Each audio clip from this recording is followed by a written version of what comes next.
Case number 3107, Murphy versus Beard. All parties, please come forward. Jennifer Murphy is suing her car renter, Lindsay Beard, for missed payments and damage to her vehicle. Miss Murphy, several years ago you were planning to go out of the country. When were you planning to go out of the country? December 2018. And you had a car at the time, a car that you were making payments on? Yes. That had a loan on it? Yes. And what were the loan payments every month? They were $375 and 68 cents. And what year car was it? It's a 2013. So it's 11 years old now. Mm-hmm. And in 2018, you made an arrangement with the defendant, who you knew how. My sister's client. She needed a car. You were introduced. You made an arrangement with her in 2018 to rent your car that you both acknowledge for $375.68 a month? $374.68, and it was in 2020. It was in 2020? Yeah, the date was January 5th, 2020. Is that the date you made the arrangement? Yes. And is there a contract for the There lease is, of this right car? here. I'd like to take a look at it, please. Here you go. Oh, sorry.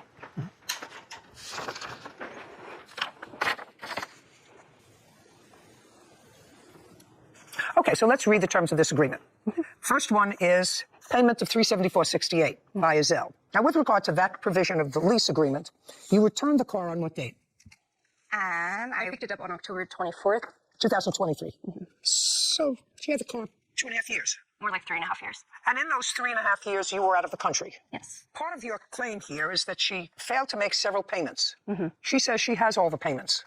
Have you gone over the payments with each other so that you can check your accounts? No, I mean, I have my printed Zelle from my bank, and she has a spreadsheet that she was filling out each month that she received a payment. You have that? I do, yes. Yes. And you acknowledge that? That I had sent her the spreadsheet each month. I also have the emails of the Zelle payments, and I am missing the 8 payments from her, so I'm curious. She never explained that. I'm not curious. You're going to go outside with my clerk, and you're going to go through these. You don't expect me to go through 3.5 years of car payments, do you? Okay.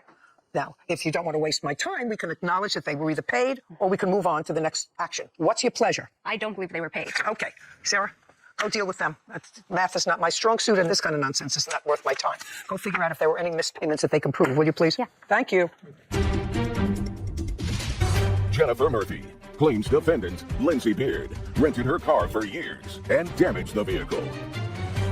Sarah? Okay, so there was a total of 11 missed payments that the defendant had no proof that she had paid. However, there were months that the plaintiff admitted where she paid more or double to make up for missing months, which she credited in the spreadsheet that I looked at. So there were a total of 8 missed payments, not including those, makeup payments that she had made. Did you total that? I did, totaling to $2,997.44. Thank you. Okay, and I'm reading the lease, so that was the first thing. So on that, you owe $29.97. Lissy will not drive more than 2,000 miles per month. There's no problem indicated in your petition about that, so that she's complied with the terms of this lease. We'll keep up with all regular maintenance of the vehicle. You have any proof that she didn't do that? Well, beside my car, when I got it back, it was not in very good condition. You left it 3.5 years. The car's 11 years old. She had to have changed the oil periodically if she had it 3.5 years. The fact that your car is now older and it was driven by somebody else 3.5 years, there's a certain amount of wear and tear on a car, and things break down. Unless you have a mechanic who's going to tell me that you did something to the car, which are you a mechanic? No. No. I also have all the records of me going and doing Not that. necessary. It's her burden of proof. Absolutely. It's good that you have the paperwork as a defense that you took care of the car. We'll carry full insurance coverage. Did you do that? There's no allegation that you did not. Will not allow other persons to drive the car. There's not an allegation in here that she did it, let other people use the car. Violation of this cause for immediate termination. And that's it. So far, I have $2,997. Now, she returned the car because she came back to the country. Okay. On what date did she return the car? I picked it up on October 24th, 2023. And where did you go with the car? Immediately, I went back to my house. To your residence? Okay. Did you take the car out again on October 24th? No. When was the next time you took it someplace? On October 26th, I took it to the dealership. Why? To have it inspected. Just a second. Okay. My question is, why did you take it to the dealership? Because if you drove it home and there was something wrong with it, you would have taken it immediately to the dealership if you found something wrong with it. You didn't take it to the dealership the 24th. You didn't take it to the dealership on the 25th. Why did you take it on the 26th? Just to check it out? No, I did notice things immediately wrong with it. What? For when the AC wasn't working, the car wasn't locking. What does that mean, car wasn't locking? When I used the fob, it wouldn't lock. It was doing nothing. It was doing nothing, but you were driving with it. It was just that electrical thing that wouldn't open and close. Did you put a new battery in the fob? No. Oh, no. That's the first thing I do. When it doesn't open, it doesn't close, these things go, you take it in, it costs $5, you put in a new battery and you close it and then it locks. It's not as if the car didn't work. Okay, what else? The door sensors weren't working as well. I don't know what that means, the door sensors. It looks like my car door is always open on the electrical component. So there's just a lot of weird electrical things going on with it. You have any proof to demonstrate to me that she caused any of this problem? So I found out she had a DUI while she was using my car, and she lied to my sister about it, telling her that I knew about it, that she had told me about it, but I had no idea. But she didn't keep it a secret. She told your sister. She did tell my sister. And that's how you met her. Yes. So if she told your sister, she wasn't keeping it a secret from you. Well, she didn't tell me either. I don't care. She wasn't keeping it a secret. She told the person who actually brought the deal together. Well, she lied to my sister also. Just a second. Okay. I'm asking you a question.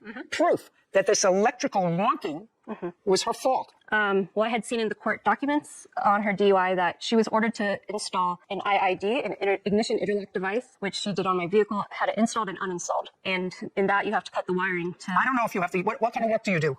I'm a yoga instructor. Well, unless you're a car mechanic, you're not going to testify as to what they have to do when they install a piece of equipment. By the way, just tell me what month and year you had a DUI. It was February or March of 2020. But you had the car for 3 years after that. I did, yes. Listen to me. Yeah. 3 years after that. And she is correct that you had to have a machine installed. I had to have the interlock, yes. Okay. That if you breathe into something, if you breath smells from alcohol, the engine wouldn't start. Yes, it's connected to the battery. Okay. And you did have that installed. How long was that in the car? Almost the entire time I had the car. After Getting arrested. So about a month later after me getting the car, I had to have the installation put in. Okay. And when did you have it taken out? Actually, 3 or 4 days before she picked the car up. Okay. And who took it out for you? The same company that put it in. Okay, fine. I'm just telling you that, Miss Murphy, because if you think that you can prove a case of negligence against a company, it's not her. She either put it in or took it out. Got it? She owes you $2,997.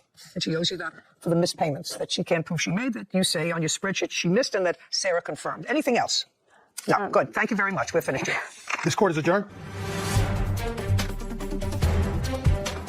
Currently, my car's dead. It's not operating because of the electrical damage. There is no damage to the car. I do think it's the wiring, and I know it hooks up to the starter because we've been researching it. She's saying the battery, but it's the starter. And it did render it inoperable. I mean, I watched the guy do it. They go in through the panel, they connect it to the battery, and it's done in 30 minutes. My car is my car. No one's going to be borrowing it. I'm just glad it's done. Really trying to keep me on my toes there. I know math is not your strong suit, but you also passed that gene down to me, so I find it interesting that you just farm out all the math skills over here. Well, first of all, you're the clerk. I'm the judge. Yeah, I don't mind doing it. I'll do it all day long, all day long. And you figured it out. I did. No, Would have probably taken me a lot longer. Oh, man. Yeah, no, it was good. I mean, you don't have it here, you don't have it. It doesn't exist, so made it easy. You, sir, you had a big fight because you weren't paying rent. She got crazy, punched me in the face, and I fell in the chair into the glass. She started picking up the glass and stabbing me with it. That's not true. He has pictures, bleeding. I was trying to grab the chair before or after you stabbed him with the glass. The chair actually collided with the mirror, and the mirror broke. I don't believe a word of that. This is Judy Justice. DeAndre Benton is suing his former roommate, Chauncey Rayford, for personal belongings, lost wages, and an assault. Court come to order. All rise. Have a seat, please. Hello, Judge. Case 3119, Benton versus Rayford. Thank you. You're welcome. Mr. Benton, it is your claim that the defendant who rented a room in her home to you Yes, ma'am. assaulted you, disposed of your property, Correct. and because of all the turmoil, you missed time at work. Yes, ma'am. You want $7,500. Yes. That's what you're asking for. Defendant says that you assaulted her. She had lost wages. She had pain and suffering as a result of this assault, which I assume took place on the same day. Yes. Correct. Okay. How did you find the room in Miss Rayford's home? It was on a roommate app, like Roomster, to be exact. On what date did you find the ad? June 15th, And where was it located? Atlanta, Georgia, 30311. So that was in June. And you looked at the room? Yes, ma'am. And what was the rent? It was negotiated to be $750. $750 a month. Yes, ma'am. What kind of work were you doing then? Well, I was working fast food at the moment. When did you move in? July 15th.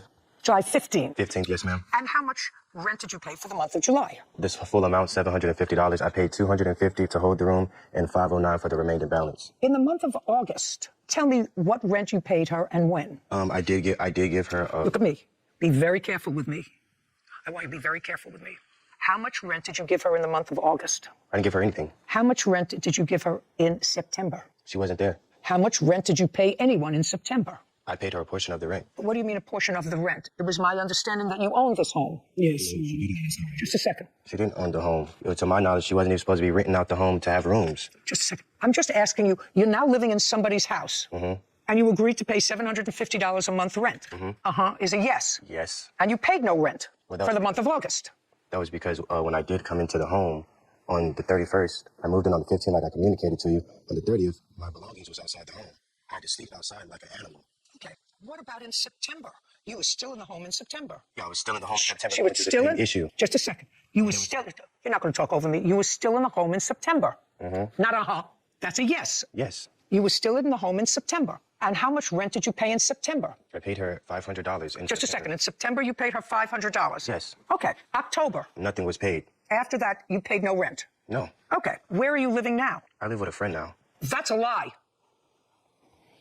That's a lie. We just checked. Yeah, I do. Okay, I used well, just to a second. before I moved. Just a second. Stupid is not here, sir. Pretty aware. Stupid is not here. So now you're a squatter in a place where you're paying no rent and you live with him? No, ma'am. I have my own. Oh, good. Because he doesn't live with you. He's living in a place where he doesn't pay rent. He moved in and stopped paying. I'm not finished with you either. Do you understand? Yes, I understand what you're saying. Very good. So if you understand, you weren't living outside like an animal, and you've been living for August, September, October, November, December, January and February, 7 months in a place in which you pay no rent. Well, can I ask a question? How am I supposed to pay rent when I had several eviction notices and she wasn't there to show up? Then leave.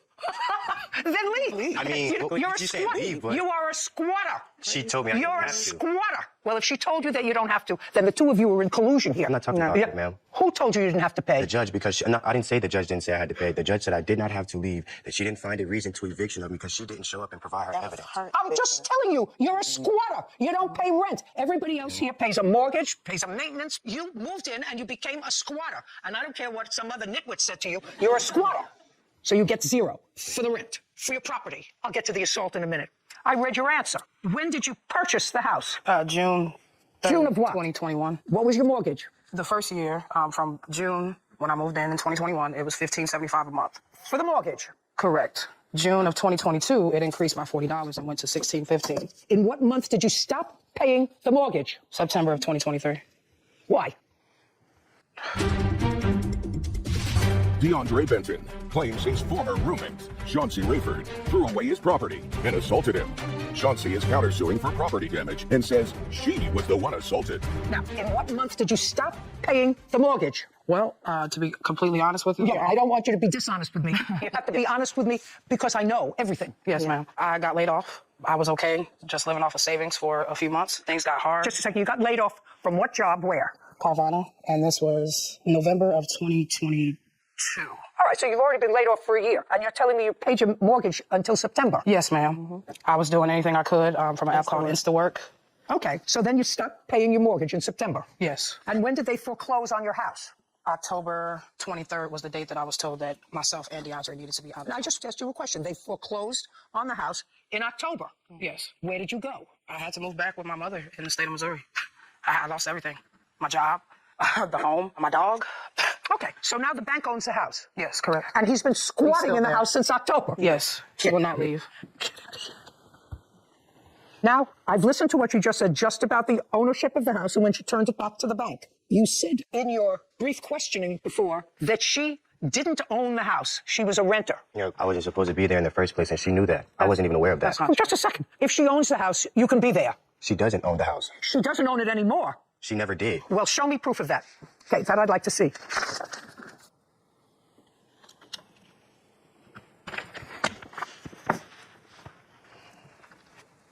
Were you renting with an option to buy? Yes, ma'am. With the Ah, I got it now. He's absolutely right. You were not the owner of the house. You were a renter, and you had an option to buy. correct, and I was going to do so. Judge, I shoulda, woulda, coulda. You two people actually deserve each other. Because what you suggest in your papers is that you ran into hard times and you let the bank take the house. Well, you didn't let the bank do anything because you didn't own the house. You were a renter and you stopped paying rent. Isn't that right? That is correct. Right. So, as far as I'm concerned, you both deserve each other.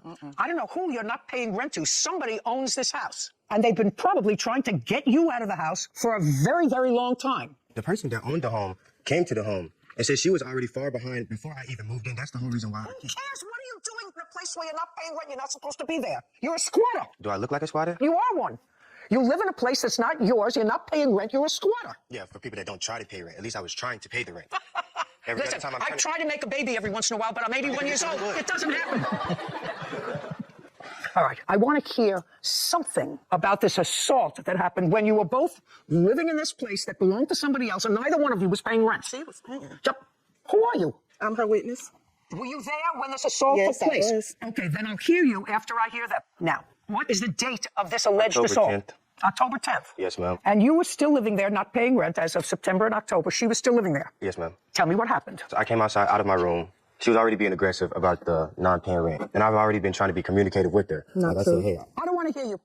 I'm not speaking, Your Honor. Who is? Me. I'm sorry. Out. Okay. Then you're done. That way. Out. Lord. Go ahead. basically, Now, I don't want to hear basically. I want to hear to the best of your recollection on October 10th, 2023. You were both in the house. You were in your room. she got crazy. Basically, long story short, she got crazy. I tried to come inside the house and sit in the chair. The lady pulled the chair from me. I have the pictures and everything of it. Pulled the chair from me. Which lady? This one right here. Pulled the chair out from under you, tried to sit down. Yes, ma'am. And? Pulled the chair out from me, punched me in the face, and I fell in the chair into the glass. She started picking up the glass and stabbing me with it. And? And I had to call the ambulance. The police came. It took 45 minutes. May I see the police report, please?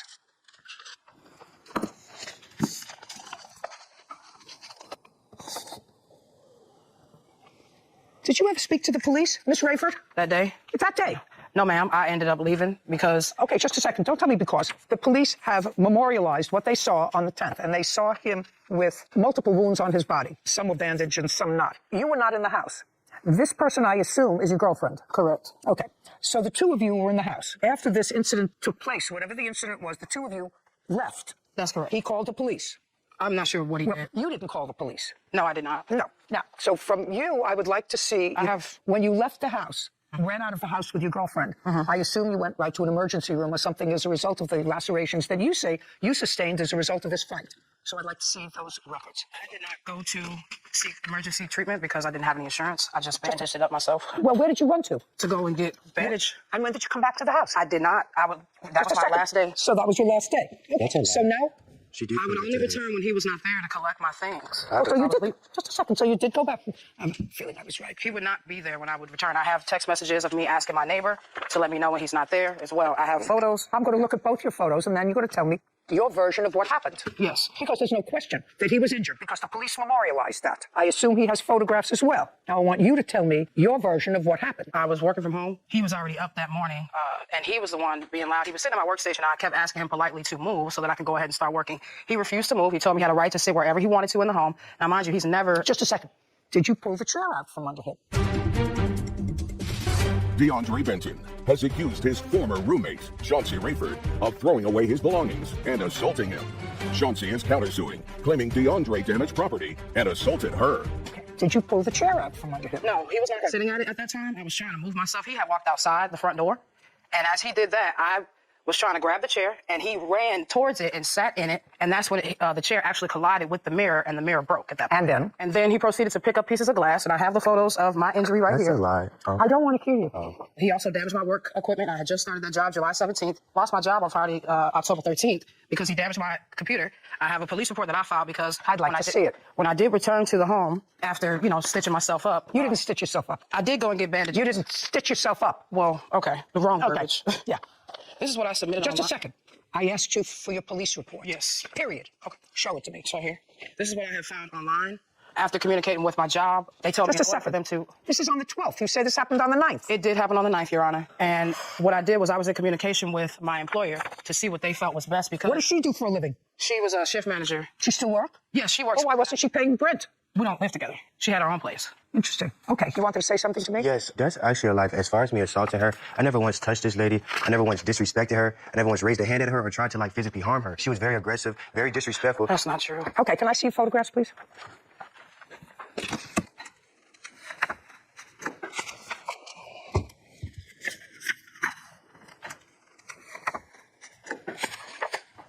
Can I see her photographs, please? Marvius was also injured. That's my arm and her toe. These are the injuries that you're showing The me? toe photo is Marvius, my partner, and the arm, that's me. Don't buy the photos, I man. have the scar right here. Yeah, and So- don't buy that photo. This photo is a result of this date. No, they all happened the same day that we're referring to. Why are you showing me a picture of her toe? Because when the glass broke and it was flying, somehow her toe got cut. That's not That true. is what happened. Just a second. What other evidence do you have to show me with regard to this injury that took place on that day? That was mainly what I took The police told me to take pictures of it because they already had her on file from a previous incident of putting her hands on me. If she put her hands on you before, why didn't you move? Shh. There's an indication here that there was listen to me. But if she that's put her... That's the only place that I could afford at the moment. But you weren't paying anything.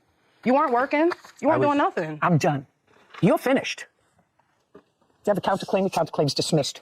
You, sir, you had a big fight with her because you moved in and you weren't paying rent. You hadn't paid rent since July. So if she's annoyed with you, there's absolutely no basis for her to put her hands on anybody. But you got into a scuffle that day. Did you damage her computer? No, sir, I didn't. I believe that you didn't damage her computer. I didn't. Listen to me. I believe that the computer may have gotten damaged during the course of this fight where you and your girlfriend were there. Right? Just a second. You and your girlfriend were there. See, I have a big problem with you because I know that he's a squatter. But you led me to believe that you had to give this house back to the bank as a result of his not paying rent. That's what you led me to believe in your answer. Yes, ma'am. Yes, ma'am. And that was not true. When somebody tells me something that's not true, I find their testimony always a little suspect. Do you understand? He was injured. There's no question he was injured with shards of glass. Police saw the injury, and he has pictures bleeding on that date. That's a result of what happened that you did to him. And you may have been angry. Was your friend angry as well? Because you both ran off. This is what happened, okay? Sure, I'd like to hear you try to tell me what happened. The laptop was not damaged due to the scuffle. It was like he was already banging on it, and then he poured Pepsi on it. I had to... Did he pour Pepsi on the computer before or after you stabbed him with the glass? No, this is before. I don't believe a word of that. Ma'am, this is the truth. I literally walked outside so that I could get some help. Yeah. I had to call my girlfriend, and at that time... No, you don't call your girlfriend, you call the police. Every time that the police have Just been a second. called, they have not helped me. Your girlfriend's not going to help you. You're trying to talk over me. Your girlfriend's not going to help you. I had no family So in Atlanta.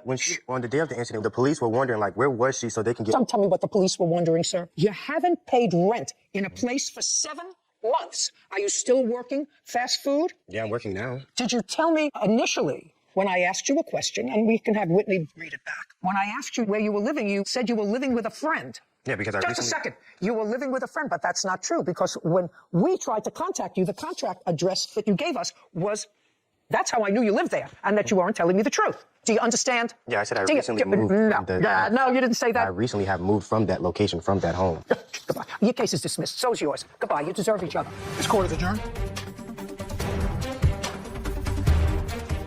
I wasn't squatting. He only paid to move in, and I didn't get anything after that month of July. Well, how am I supposed to pay rent if I was told I could be there? Because that's what Gen Z babies do. Squatters tend to have more rights than the landlords, it seems, these days. I mean, he moved in, he paid one payment to move in and hold the spot, and never paid again after that. And like you said, has been there for 7 months. She was not honest about, you know, in the papers it was a little bit unclear, or actually it was very clear, just inaccurate, that the reason that she had to leave this place was solely due to him not paying rent. She made it seem like she had to give it over to the bank due to some lack of payment. Because she lost her job and... Exactly. So a lot about the lost job, a lot about all this, but I mean, I just wonder who's paying utilities on the house now. He's been living there for 7 months. It's owned by the bank now, I believe. It's owned by the bank. And I don't think they're paying for his water and heating. So I wonder somebody's paying for them. Someone. Case number 3094, Hilden versus Hilden. All parties, please step forward.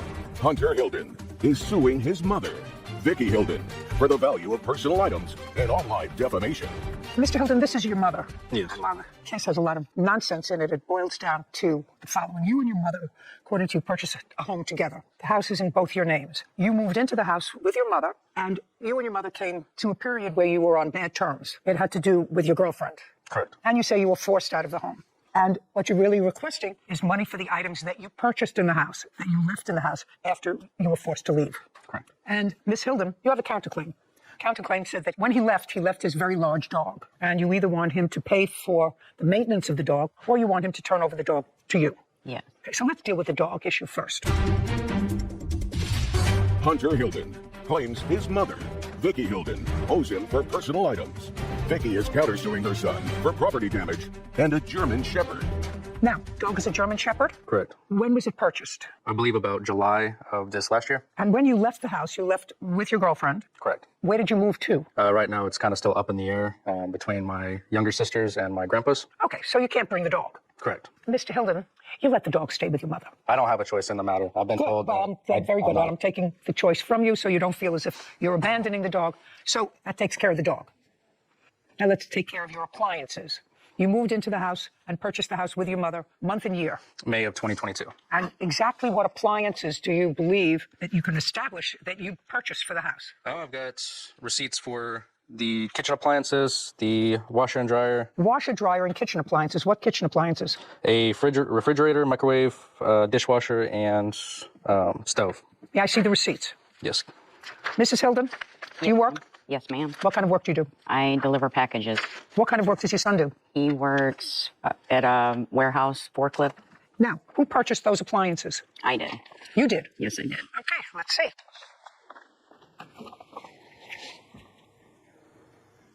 All these things were financed. Correct. Under my credit, under my name, some of which is still being paid on. Well, who's paying for them? Me. Show me proof that you're paying for these items now, since you left in November. Okay. Am I able to bring my phone out? Whatever you like. And you're making payments to whom? To Samsung. I'd like you to tell me when you bring it up on your phone, what's the balance owing? Currently only about 500. I've got all my statements pulled up right now. And you paid off the rest? Correct. Kevin, I'd like you to get from Mrs. Hilden her proof that she purchased these items. No, you didn't pay cash for all the new appliances, madam, of $8,029.50. I don't know what that's for. That's the money we took out for appliances. Took it out from where? From my checking. We shopped around, and that's when he decided to use Samsung credit, but we still had that cash. So what did you do with the cash? I don't know. You'd have to ask Mr. Hilden that. So as far as the $8,600, that was money taken out to blow at the casino. To blow at the casino, $8,029? Yes. The same month you bought a house? Yes. No, She had gambling issues. I mean, she continues to have gambling issues. Had gone through probably about $100,000 in between then and now. So Well, your mother didn't accumulate that delivering packages. No. And you work in a warehouse. Where did you get $100,000? that's what she won at the casino. But she also put it back where she won it at. I want to know what the $8,029.50 was. I'm not I'm not understanding that. buying this, taking out cash to buy Ma'am, when I put money down on the home, and I was putting money down as an investment when I did win at the casino, that was put aside, and it's an odd amount. That's because we were shopping around. We took cash directly out to shop around, but he ended up buying a bundle from the Samsung website, and he ended up applying for a Samsung credit card. So that money that was originally to go to the appliances, I don't know where it went because he had applied for credit. We were getting the appliances through delivery a little at a So what time. you're telling me is you cashed this check and... It's a withdrawal slip, ma'am. No, I'm not buying any of this stuff here for cash. That's not happening. How much do you earn at your job? About $20 an hour. Okay. Kevin, can I see his phone, please? It'll be under overview or statements or down that way.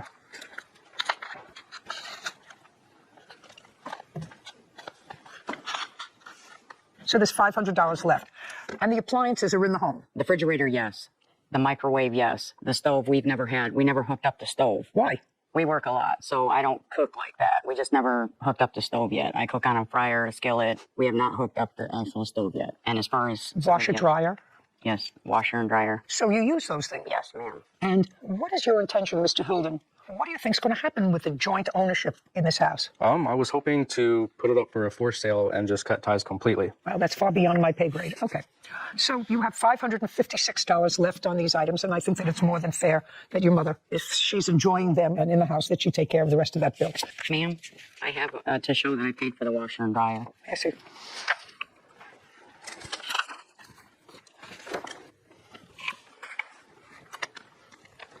$2,200 transfer from Vicki Hilden to Hunter. What was that for, Mr. Hilden? It was for the washer and dryer. Yes. So what's left is, for the other items, $556 owing to Samsung. Is that correct? Correct. Okay, very easy. You're going to take care of a Samsung bill, continue to use that, and I would suggest that you hook up the stove.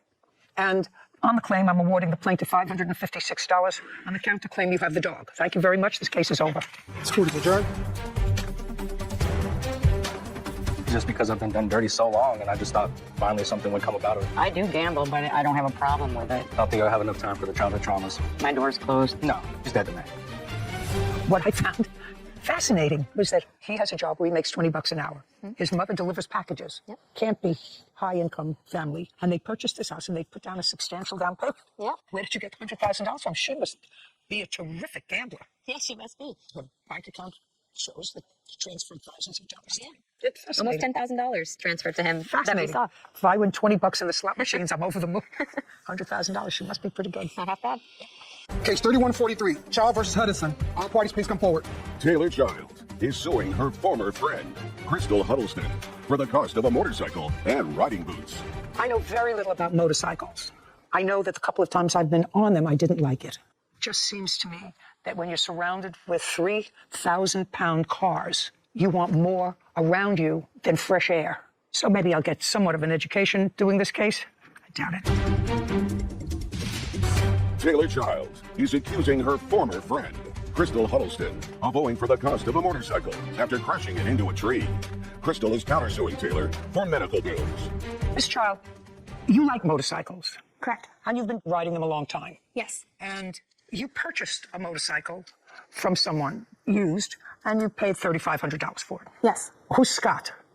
Him. That would be him. You and Scott work on the motorcycles together. Yes. And you brought the motorcycle back to your place, and you did some work on the chain and a lube job and who knows what else. But then when you tested it out, Scott thought, according to you, it needed a little more work, and he was going to take it back to his house to do a little more work on it. So far, correct? Correct. So Scott took this motorcycle back to his house. Now, this young lady doesn't ride motorcycles, but she rides as a passenger on motorcycles, but she wanted to learn about it, and she, too, is a friend of Scott's. Correct. So she was at Scott's house while he was futzing around with this motorcycle, and she decided she wanted to ride it and wanted Scott to help her learn to ride a motorcycle. Is not an answer. Is that correct? No. Tell me where I'm wrong. The morning of September 29th, Taylor had my riding equipment in her car, and she and I had an agreement that I was going to learn with Scott on the bike the night previous. We had a group chat. And at some point, you had to have asked her if you could ride the bike. You know, certain things are common sense, certain things aren't common sense. Don't think about your ultimate counterclaim here, because that's not going to be good for you anyway, in all probability. You understand that? Yes. Plus, we have to take responsibility for our own actions. But at some point, you asked her if you could ride her bike. Yes. Okay. And at that point, you knew the bike was at Scott's house. Yes. And when Scott gave you the bike to ride, you rode it alone. Yes. Had you ever ridden a bike alone before? Yes. How many times? 5. Whose bike? Ryan's bike. And Ryan is your? Boyfriend. Okay. When Ryan let you ride his bike 5 times, were you good at it? I would like to think so. Well, then what did you want to ride her used bike for? And learn how to ride? I wanted to get more practice before I bought my own bike. Okay, so you wanted to get more practice. Why didn't you ask your boyfriend if you could ride his bike? Ryan and I were in a fight that morning. So you mean instantly you had a fight with him in the morning, and then you were going to pursue your dream of motorcycle riding that day? Am I understanding you? Yes. Yeah. Okay, good. So this is what happened. So you got on the bike and you wrecked it. Yes. And she's suing for the wrecked bike. Correct. And you're counterclaiming because you said, I didn't know that it didn't have a lube job, and I was terribly injured, which you were, hospitalized, right? Yes. Because that's what happens when you ride something with just the air around you. You weren't in an accident with another bike or a car. You wrapped the bike around a tree. Yes. And of course, that had to be somebody else's fault. Not the fault of the rider who was learning how to ride, but it had to be somebody else's fault who let you use the bike to learn how to ride. No, I take full responsibility for crashing the bike. You take full responsibility, so why don't you pay her for the bike instead of countersuing her for $10,000? The bike was unregistered, uninsured, and Taylor and I have an agreement, or had an agreement, that I would pay her in full by March 29th. Pay her in full for what? For the bike. And the boots that she gave me. So you had an agreement with her after this incident. By the way, what was the date of the incident? September 29th.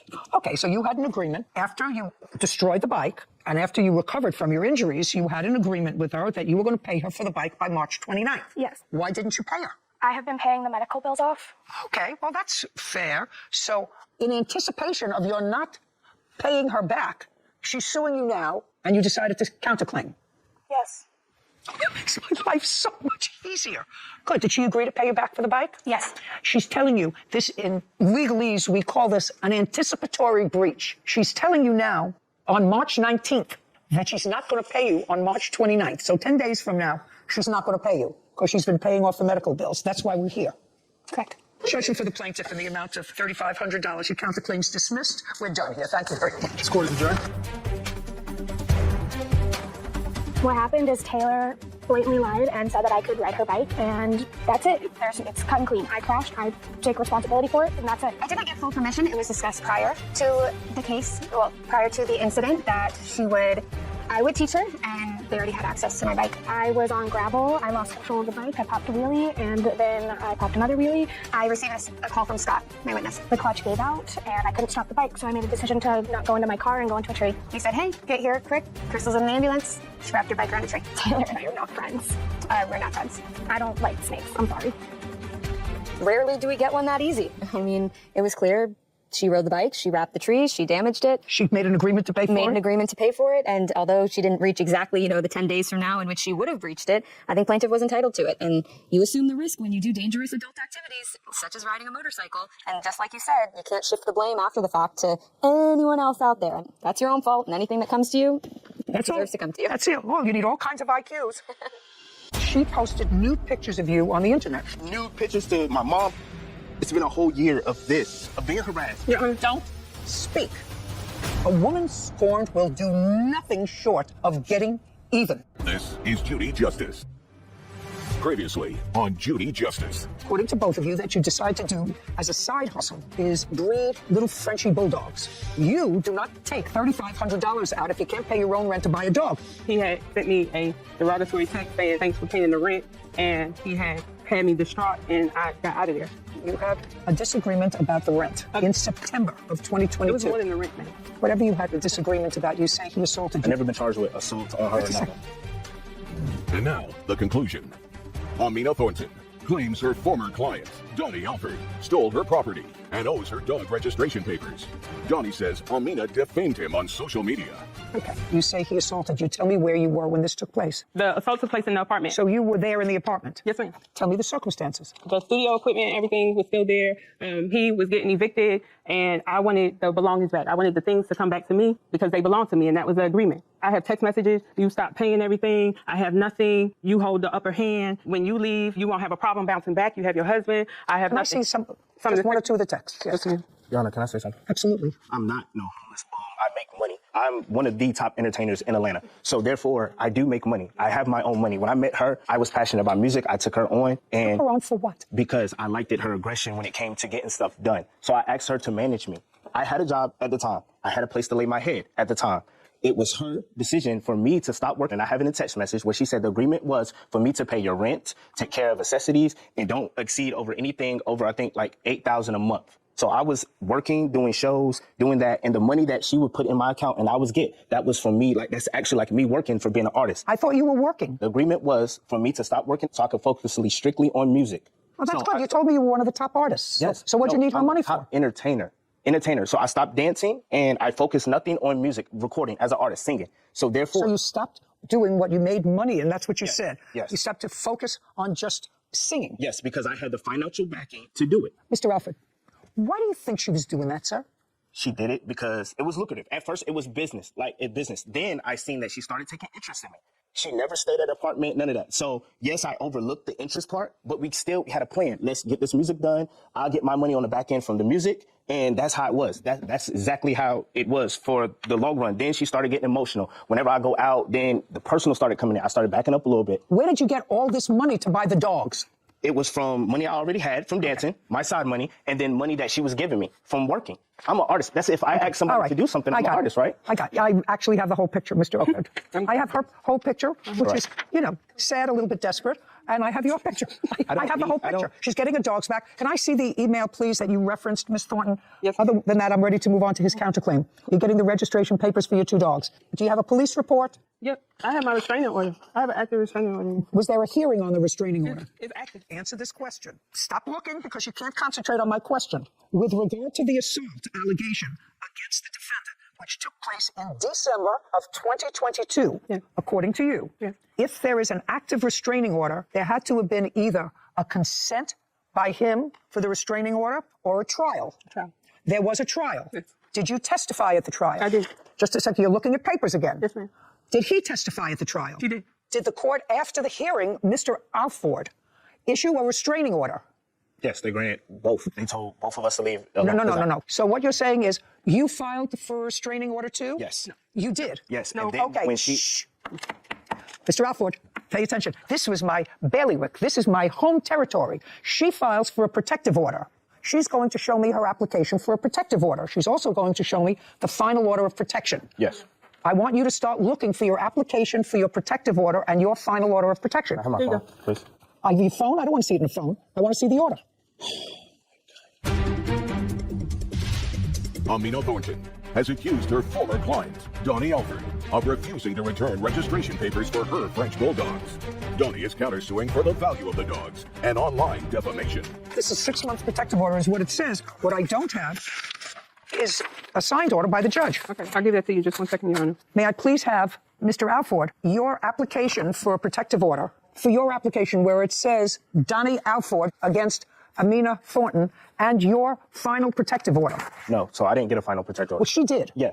Okay. And the judge told us both. I don't care. Don't tell me what the judge told you, sir. You're wasting my time. After the trial, the judge granted her a 6-month protective order. Yes, both of us. Well, yes, her, yes. Right. Right. Well, then I don't have to get into that. The judge already found that you assaulted her. Found the allegations or some of the allegations that were true. Some.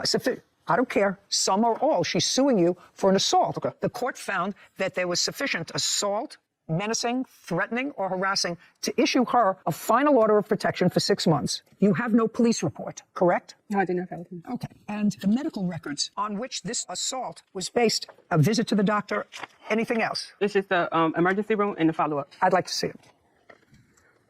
For what date is that? That's just the bill, Your Honor. I couldn't get I can go into my healthy vet. I had to go to the VA. This is a statement date. This was just this month. No. Yeah, you just got this bill for this case. Okay, throw this away. Okay, now we're going to get to his counterclaim. Put all your papers away. On your claim, the court's going to issue an order, and the order is that the 2 dogs, you'll give the names of the dogs to the clerk and all the other materials so that the AKC will issue the registration papers in your name for those 2 dogs. He has a counterclaim seeking the return of the 2 dogs, which he's not getting, 3 puppies, which he's not getting because the dogs aren't his, and defamation of character. Now, Mr. Alford, you make a claim here that if true, is very problematic for her. You say that after this whole thing sort of broke up, the managerial relationship as well as the, albeit brief, social relationship, she defamed you by publishing someplace the fact that you have AIDS, carry multiple STDs, and hit women. So the court that heard the protective order may or may not have found that one of the actions that you did was hit women, so I'm going to forget about that in this. But I want you to show me proof that she published facts that you either have AIDS or carry multiple STDs. So here's this. Now just look at it carefully and make sure what you're giving me supports your statement that she alleged either one of those 2 things. Mm-hmm. It's this one right here. It's That's the main. just a second. Is that the only one that you have? No, I have a lot. But that's the main one where. Not main one. Not main one. I asked you for anything that you have where she published that you either had AIDS or multiple STDs. Okay. Your Honor, please don't speak. That's the only one for the AIDS and STDs. May I see them, please? Yeah.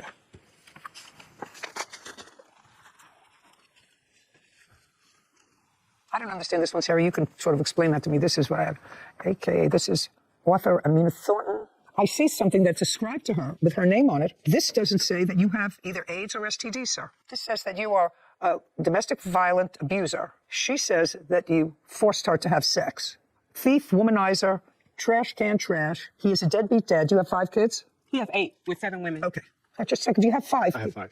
Okay. 8. Police are going to be at this show to pick you up. Jarvis Alpha. Well, this isn't it. I also have an e-blast that this she doesn't say you have AIDS. What does that say? This is somebody, I think, separate from the plaintiff that's messaging the defendant saying that this account that they screenshotted attributed to the plaintiff is replying under this third-party person's tweet saying that he has AIDS, a rapist. That's okay. That's hearsay.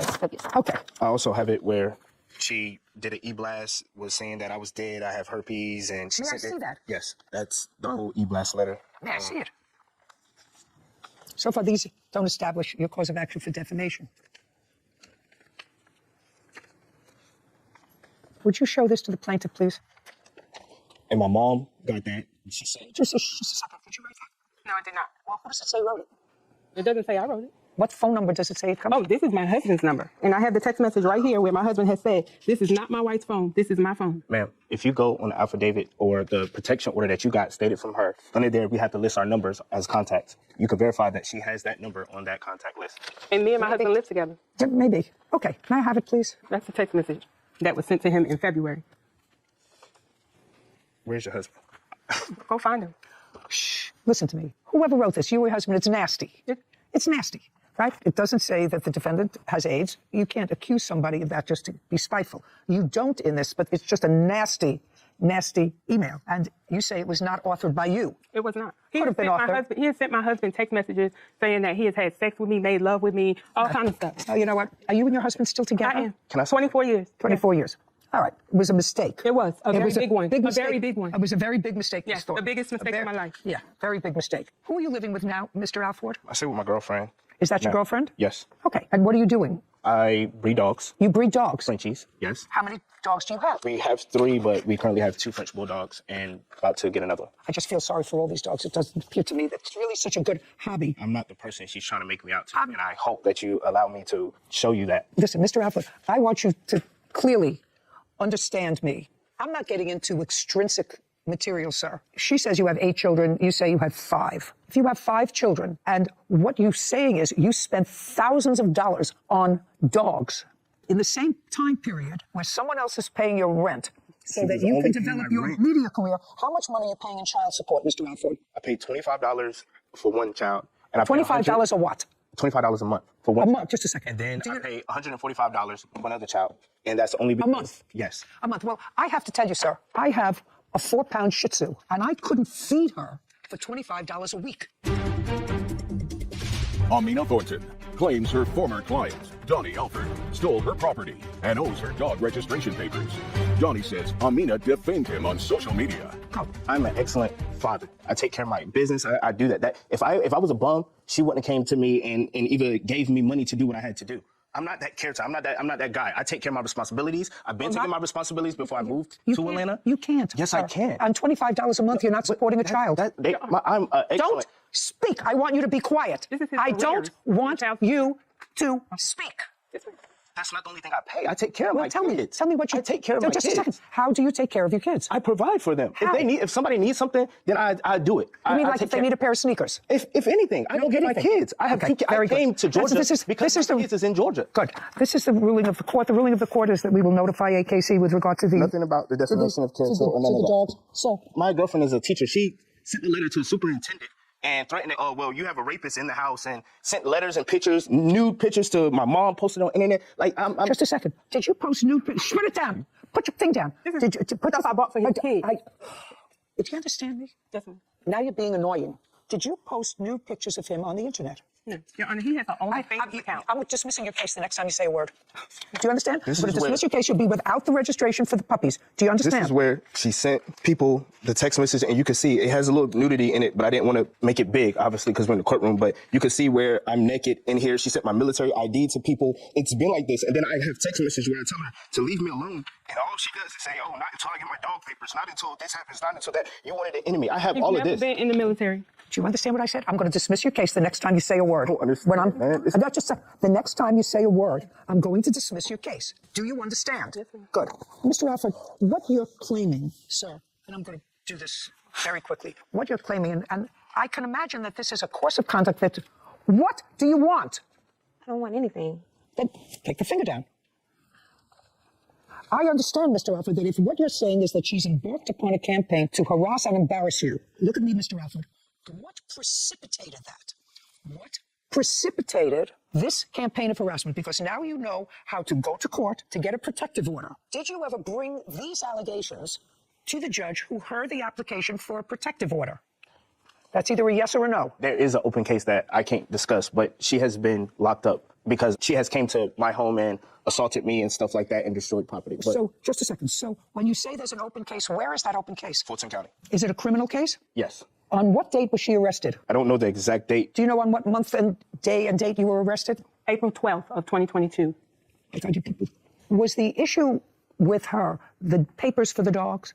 No. What was the issue? Because I think you said that before. She wanted the papers for the dogs. The issue is that she wanted something from me and didn't get that. You know, because if it was the situation with just the dogs or anything, then she would have been left me alone. If I harassed her, if I raped her, if I did all this stuff to her, why is she still coming to me? I'm not coming to her. It's been a whole year of being harassed. Your kids get involved. I didn't even know the dog had puppies. I don't follow her. She's sending me pictures of I got the dogs have puppies. Woo, woo. Well, like, all of this. I'm going to explain something to you, Mr. Alford. You know, I could be wrong. I was last wrong in about 1947. I remember I ordered the wrong flavor ice cream from the Good Humor Man. You each wanted something different from this relationship. That's crystal clear to me. Whatever her motivation was, clearly was not your motivation. And eventually, the realization was, how old are you? I'm 35. How old are you? 46. Okay? 46 doesn't go into 35. I learned that. 35 goes into 46. Okay? So eventually, it didn't pan out, and there's lots of bad feelings. Going into a business with Frenchies, I actually just feel sorry for the dogs. But if there was any irritant, Mr. Alford, any irritant whatsoever, that involved the registration papers for the dogs, you should have let her have them. No. Because this is not a question, this is now a ruling. You should have let her have them because a woman scorned will do nothing short of getting even. Men are just happy to walk away. A woman scorned is a whole different thing. And what I'm telling you, sir, if the one irritant was giving her the papers for the dog, which there is no way you paid for these dogs. A penny. No way you paid for these dogs. You weren't even paying your own rent. Anyway, the ruling of the court is you get the registration papers for the dogs. Everything else is dismissed. We're done. This court is adjourned.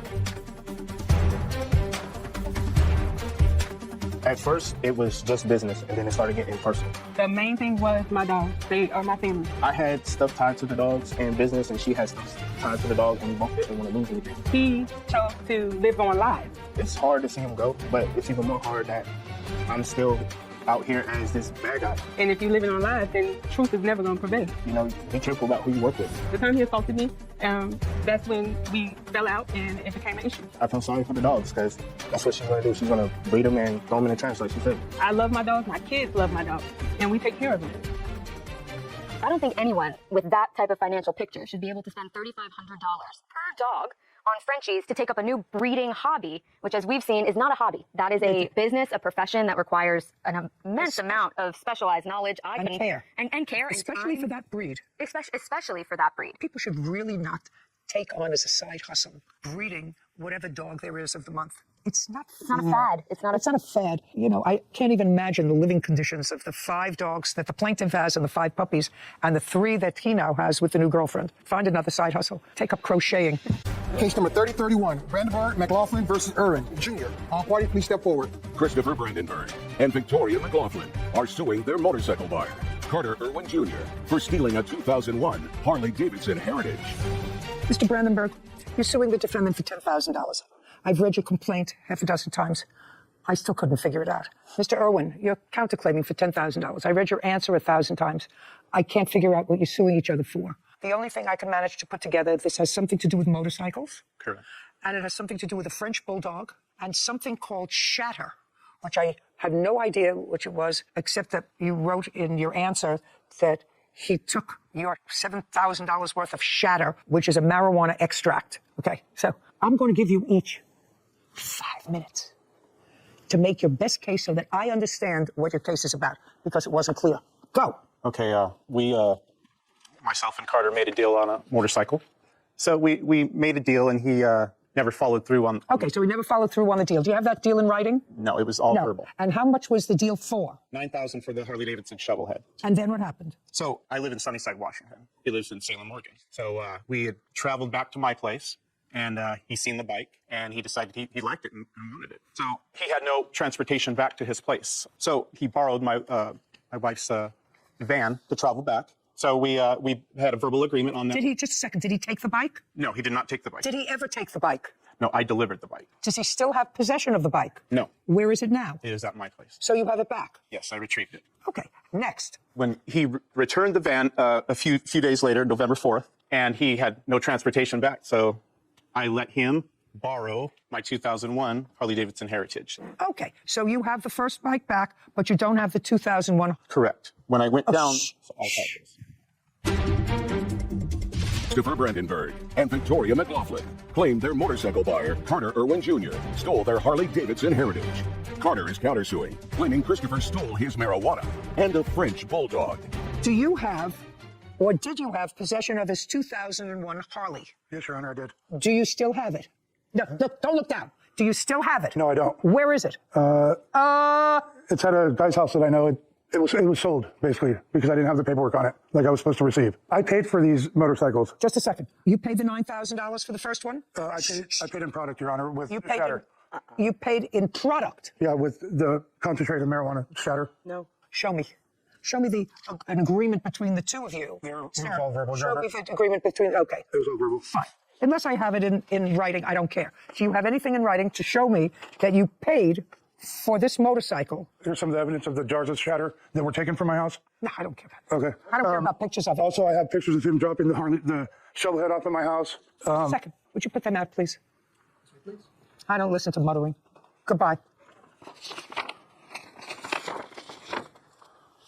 Is what you're telling me that you paid for this 2001 Harley, which you have, with a marijuana derivative? Along with $1,500 cash, Your Honor, yes. So I want you to show me where you get the $1,500 in cash from. Well, see, we didn't do receipts. We didn't do a written contract. We didn't have any. I didn't ask you that. I want you to show me where you got $1,500 in cash from. You have a bank account. You withdrew $1,500 from the bank account. That's all I want to see. I don't have that with me, Your Honor. Well, this is the dance, sir. There's not an encore to this dance. There's only one dance. Text message saying that he was going to pay us $9,000. He was going to transfer it. May I see it, please? Sure may. Okay, easy. This bottom one right here. Easy.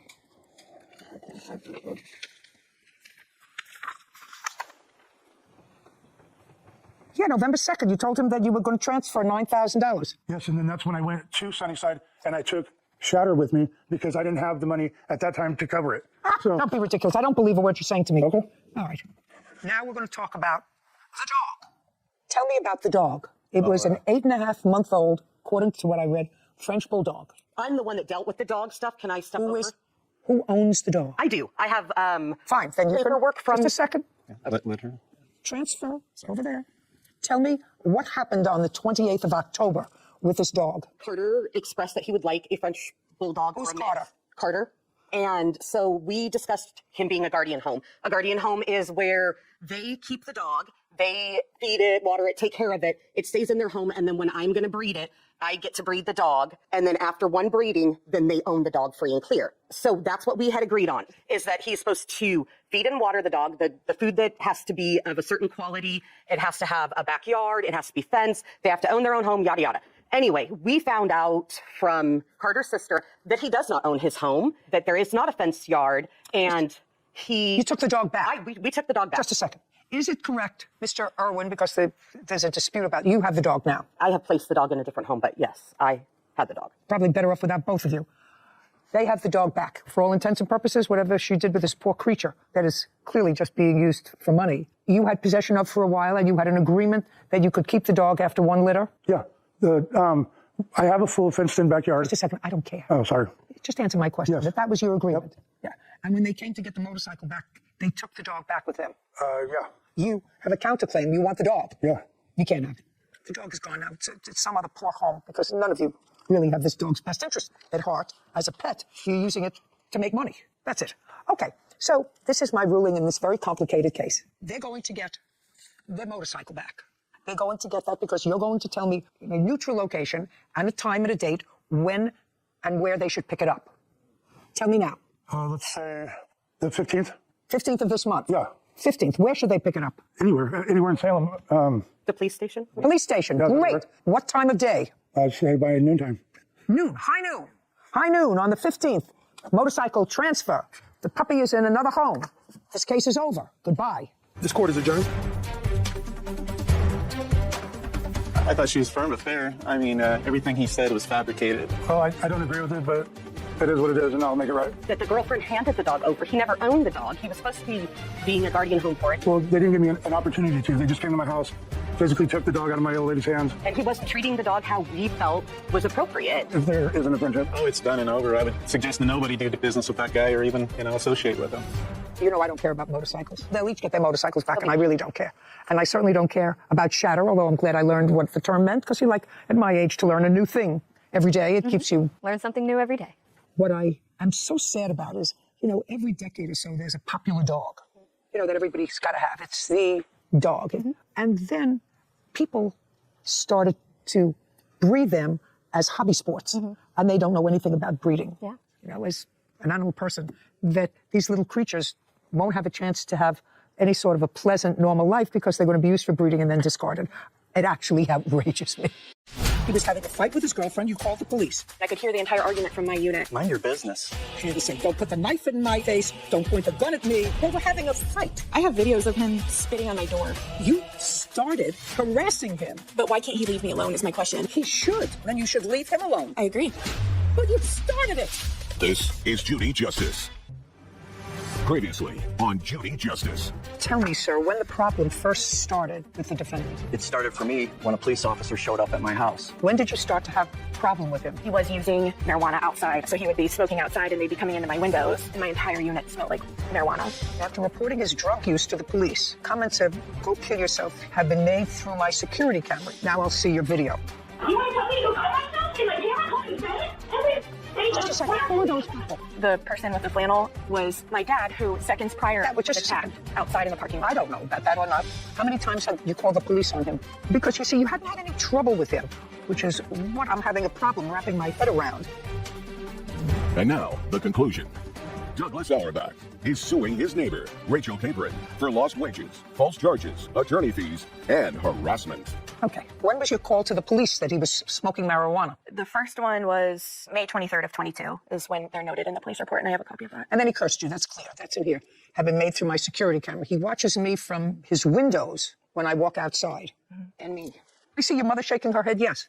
Regarding the stalking, I hadn't seen my parents in a while, and they came over to go out to dinner together, and they showed up. I walked outside of my unit to get into my dad's car, and Mr. Auerbach came out and said to my dad, and that's when that last video that you saw was him saying, "Leave my daughter alone." But the truth is, from his perspective, madam, you had been harassing him. Do you understand that? He had no trouble living in his apartment from 2006. You move in and you don't like the fact that he's doing something that is not illegal. It was smelling up your house. Well, the first time you called was in May of 2022. When did marijuana become legal in your state? I believe it was November 8th of 23. It was November 7th, 2023. Medical became years before that. I have a medical card. Well, everybody can get a medical card, but that means, it means you have one. Absolutely. Did you ever show anyone your medical marijuana card? No. Would you like to show it to me? Sure. I'd like to see it. Is it dated?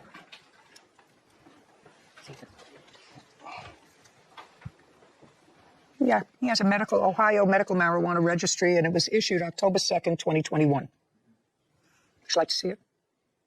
Just for my information, Mr. Auerbach, the defendant has already told me why she called the police the first time, which is about this fight that you had with your then girlfriend. How long had you been with this girlfriend? 3 or 4 years. Did she live with you? She did. Had the police ever been called prior to the defendant moving in? Never. And I have to tell you, I'm not necessarily faulting you if you were legitimately concerned over the safety of someone, but it turned out that it was a fight and an overreaction. She was accusing him of doing certain things in a very loud way, and he was fighting with her. And so I'm not going to fault you for being proactive, but you have to understand from his perspective, you were a Badinsky. When you call the police and say, there's a woman and I'm fearful that something is happening to her, and it was a domestic dispute, a shouting match, you can understand from his perspective that was a bit of an overkill. Right. It was just extremely loud, and the door was left wide open. I could hear the entire argument from my unit, and it went on for a long time. What you may do is, if you're calling, you can report something as being loud, like playing loud music. They're screaming and we're hearing them, and it looks to me as if there are lots of units there. As far as you know, no one else called the police about this argument, just you.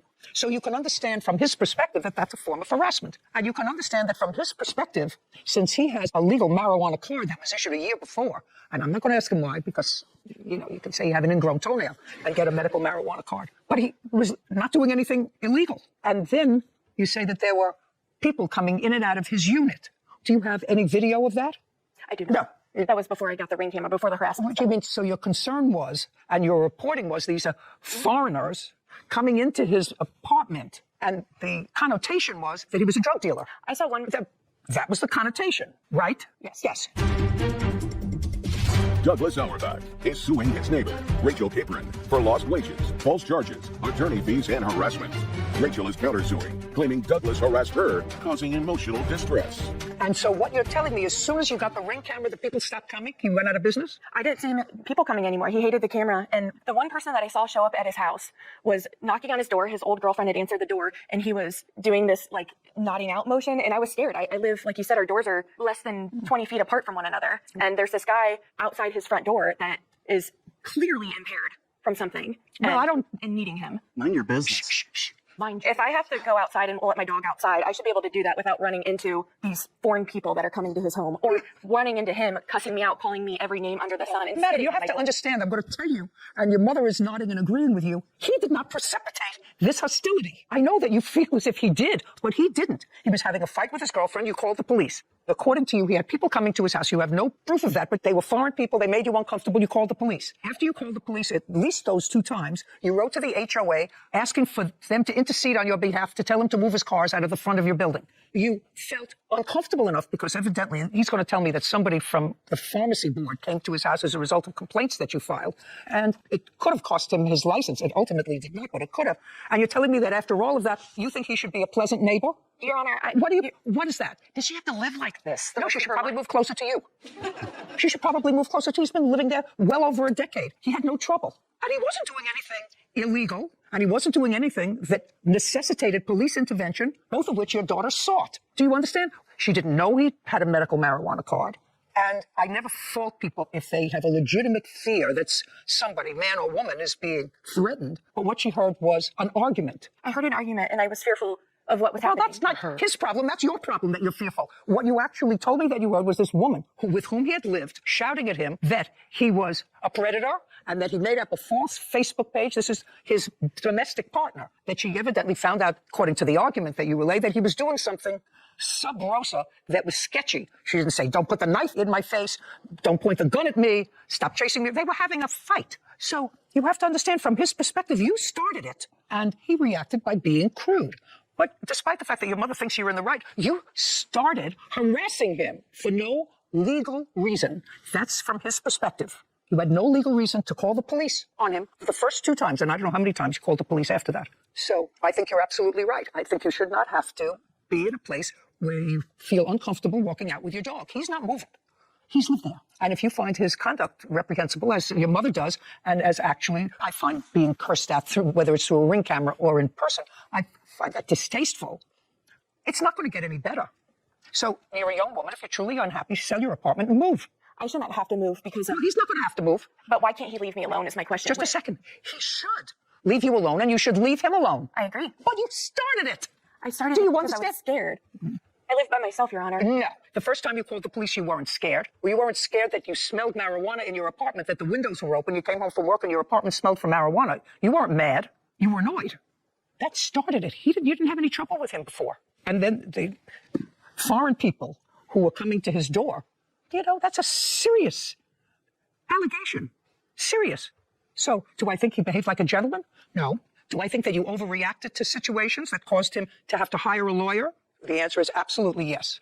And since it's not going to get better, since those things are in stone already, he's already been involved with the police, he's already been involved with the courts, he's already been involved with the board that governs his livelihood because of allegations that you made, and that's not going to go away. Because if he's accused, and the underlying allegation with people, as you said, coming to his door and somebody bowing to him, which is the motion that you made, a bowing motion, and if the police contacted or somebody else contacted the governing board that governs his license, that all was precipitated because of you. And I'm not condoning the foul language, the talking into your Ring camera, all of that. But this bad blood exists. It's not going to go away. So why should you have to? You shouldn't have to. Why should he? Because it's not going to stop. I've looked at moving recently. Well, that's a good idea. That's a good idea. Meanwhile, I don't find any of the allegations that you described for the first 2 reasons to take him to court had any validity. How much did the lawyer cost you? $3,000, Your Honor. I saw that in here, his bill for $3,000. I have to tell you, Mr. Raback, I haven't really addressed you yet. And you can hear that I have a certain amount of sympathy for your position because the 2 things that she alleged that you did to cause her to call the police on 2 occasions before she filed a complaint against you, there was nothing illegal about your behavior. Correct. That's according to her. There was nothing illegal about your behavior. So I don't think that you should have to pay a lawyer. I think she should have to pay your lawyer. But I think that what I saw on the camera was a crude reaction. Crude. And it's every day. It was every day. It was precipitated by you. Defendant Rachel Capron claims the plaintiff, Douglas Auerbach, has been harassing her for years. Douglas says he's lost thousands of dollars to defend himself from Rachel's false accusations.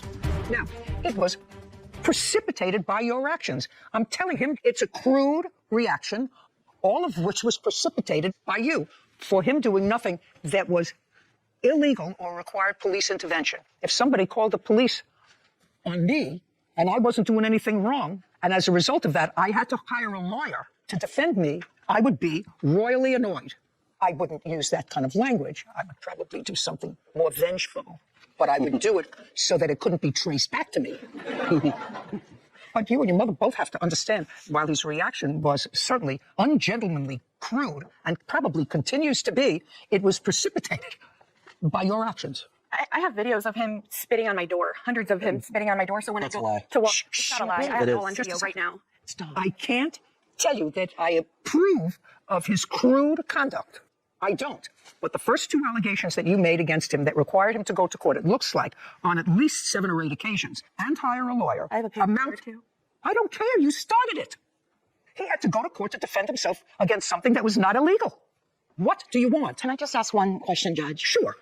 You have to stand up and ask me a question. My daughter has been changed for 2 years due to the harassment. Do you understand what I I'm understand saying? what you're So saying. what's your question? Don't make a statement. What's your question? Does she have to continue to be treated this way and continue to be prescribed anti-anxiety medication due to the severe harassment that this man causes her every single day? I think she should move close to you. Does he have to continue? Can you just tell him to stop? I can tell him to stop. It's not going to mean anything to him if I tell him to stop. And your daughter has had a hearing. Maybe she has to go back if she has proof that she wants a protective order, that he's doing something illegal. Let her refile, or let her do the smart thing. Let her sell her apartment and move. That's what I would advise one of my children. He's not going to move, and as long as they live right opposite each other, there's going to be acrimony. I wouldn't live like that. I really wouldn't live like that, nor would I encourage one of my children to live like that. He's been living there since 2008 or 6. He's not moving. And what precipitated this whole hostility, he probably has a short fuse. He probably is relentless in getting even. Yes. You have to acknowledge that your daughter started the trouble. I understand, but isn't No, that not the do you point? understand? Do you understand and agree with it? I agree, but can't it stop after 2 years? Well, once the Hatfield and McCoys started to fight, they continued to fight until a lot of people were dead. And it seems to me life has enough challenges so that if you can extricate yourself from a major stressor, you do that. Okay, we're finished. Mr. Raubach, I don't think that you should have had to pay for a lawyer for the first instance that brought you to court, based upon what she tells me you were engaged in no illegal conduct at the time she brought you to court, so she's going to pay for your lawyer. I don't have to entertain your counterclaim because that counterclaim is based on the same allegations that were already heard by another court and the case was dismissed. If you have fresh allegations and want to continue this lunacy, and you have further proof, file for another protective order. Maybe this one will be granted. And I wouldn't live in a situation where I felt uncomfortable. I mean, he's a man, you're a woman, you're younger, you're about the same size. So it's not a David and Goliath situation. But one of you is going to move, and clearly he's not. He's been living there almost 20 years, right? Okay, judgment for the plaintiff in the amount of $3,000. We're finished. Thank you. This court is adjourned. I've been living in misery for 2 years. I called the police simply because I was concerned for my safety, and I guess I'll have to continue living with the current circumstances. I was happy that the judge kind of tore into her and her mother a little bit. Not happy about some of my behavior towards her being rude, but it's protected free speech, and she's gonna have to deal with it. Severe anxiety, panic attacks. I'm scared to go outside to let my dog out, scared to let the trash out, take the trash out. It's just anxiety in my own home that I pay for all the time. Leave me alone. Don't talk to me. Ignore me. Get on with your life. I feel like a prisoner in my own home. I'm scared to be in my house when I'm home. People should just mind their own business. It is an absolute living hell. You know, Sarah, I actually feel sorry for the defendant. I wouldn't like to live that way. For whatever reason, she called the police the first time because it was loud. I don't know whether I would call the police. I would close my door and turn up the music a little bit because there was nothing threatening in that conversation. If anything, she sounded like his ex-girlfriend was threatening him. And would I be annoyed if my next-door neighbor was smoking cigars and my apartment reeked from cigar smoke because it crept under? Would I be annoyed? I would be. But if it's not illegal, then it's not worth a phone call. Yeah, I think people should think twice about the consequences and how long, like we've seen here, those consequences can go on for as a result of involving law enforcement in, petty disputes. Really be sure when you make that call, that it's not just everyone's annoying. best interest and it's from a good place. Right. And I think it was from a good place with her, but I think she was a little nosy Nelly. And certainly, what she said, she saw foreigners. Just, I don't know what that means. People are allowed to have whoever they want come and go from So their residence. your giant leap is that he's a drug dealer. Yeah. Well, those things would be irritating, certainly if they were not true. Yeah. And was he crude, rude in response? He was crude, rude in response. But he didn't call the police on her for any of her he behavior just did. in retaliation. Yeah. So, Anyway, I just feel sorry for her, and I really think she should move. Yeah, I do. Because he's not moving. Yep. His ex-girlfriend, Jennifer Hancock, and her ex-boyfriend, Derek Jones, for personal property.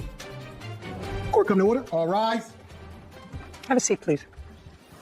Hello, Judge. Case number 2063, Martin versus Hancock Jones. Thank you. Welcome. Mr. Martin, how old are you, sir? 46. Who is this with you? This is my girlfriend, Kimberly. Case is not unusual, but sad. Mr. Martin, you had a long history of drug addiction. I did. From when to when? From 2002 until December 1st, 2020. I've been clean for 2 years on the 1st of December. Good for you. Thank you. Did you manage to get clean by going into a residential facility? I did, yes. How long were you in a residential facility? I was in 23 days in an inpatient facility, and I was just over a month in an outpatient facility. Are you currently working? I am.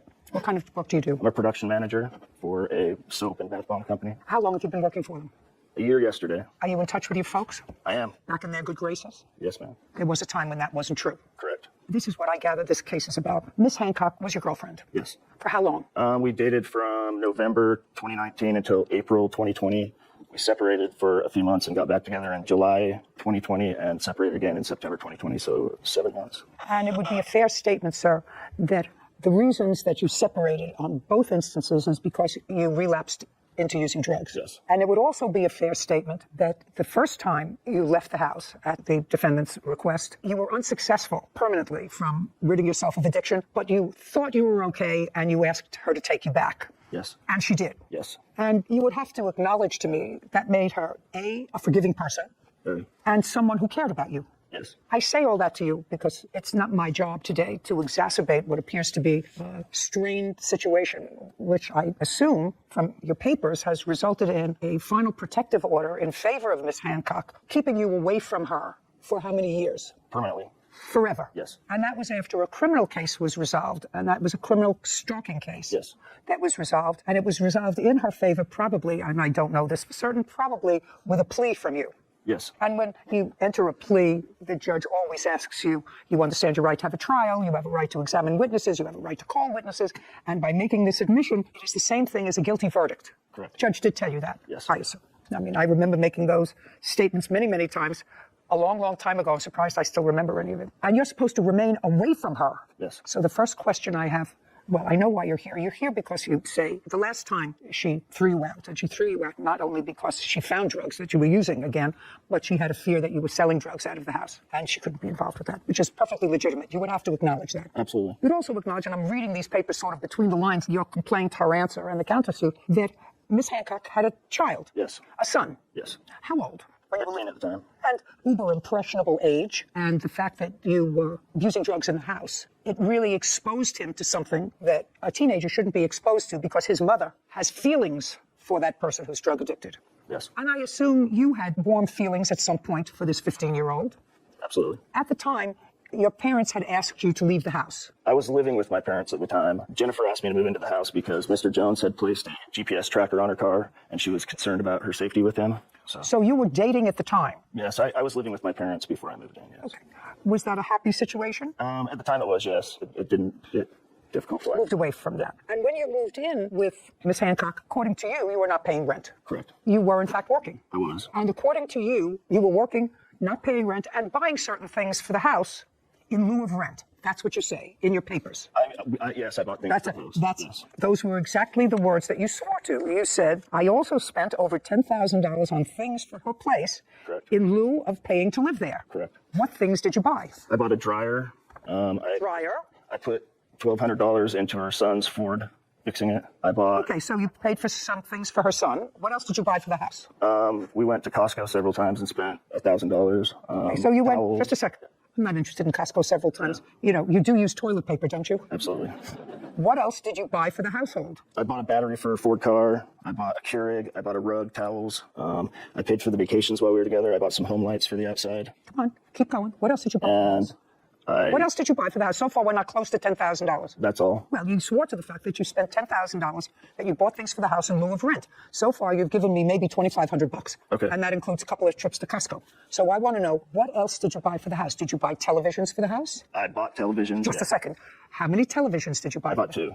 And how much were they? One was $1,700. The other one was $500. What else did you buy for the house? Those are the only items I remember buying for the house. Great. Now, what items do you claim that, because that's what this is about so far, what items do you claim that Miss Hancock kept that belonged to you when she told you to leave the second time? I have text messages saying... No, don't tell me text. I don't want to hear text messages. I want to hear what items you claim are your property that she kept when she told you to leave the second time. That requires things: a fishbone, a guppy, a pair of shoes, a tie. And if you say any of those things, I'm going to throw you out of here because I don't waste my time over guppies. Yeah. So tell me what you are alleging that you kept. 2 TVs. Okay. An entertainment center. Just a second. You didn't tell me an entertainment. You told me you bought 2 TVs, $1,700 and $500. That would fit into the $10,000 of what you spent in the house. Entertainment center. What did you pay for the entertainment center? Originally, I paid $1,200. What else? I'm also asking for the return of a rehab center that she was kicked me out of, $2,500. Oh, don't be ridiculous. Keep going. Okay. And then 47 Nintendo 64 games. 47 what? Nintendo 64 games. So, Mr. Martin, because I'm going to make short shrift of this case, as you can see right now, and your girlfriend looks like a nice lady. I don't know why you're here. His ex-girlfriend, Jennifer Hancock, and her ex-boyfriend, Derek Jones, both for personal property. Jennifer and Derek are countersuing for harassment. Okay, so far, all the things that you told me that you bought for the house barely add up to the $10,000 that you swore that you purchased for things for the house in lieu of paying rent. Do you understand? I do. If I may also add, when we were separated the first time, I sold my marital home for $47,000.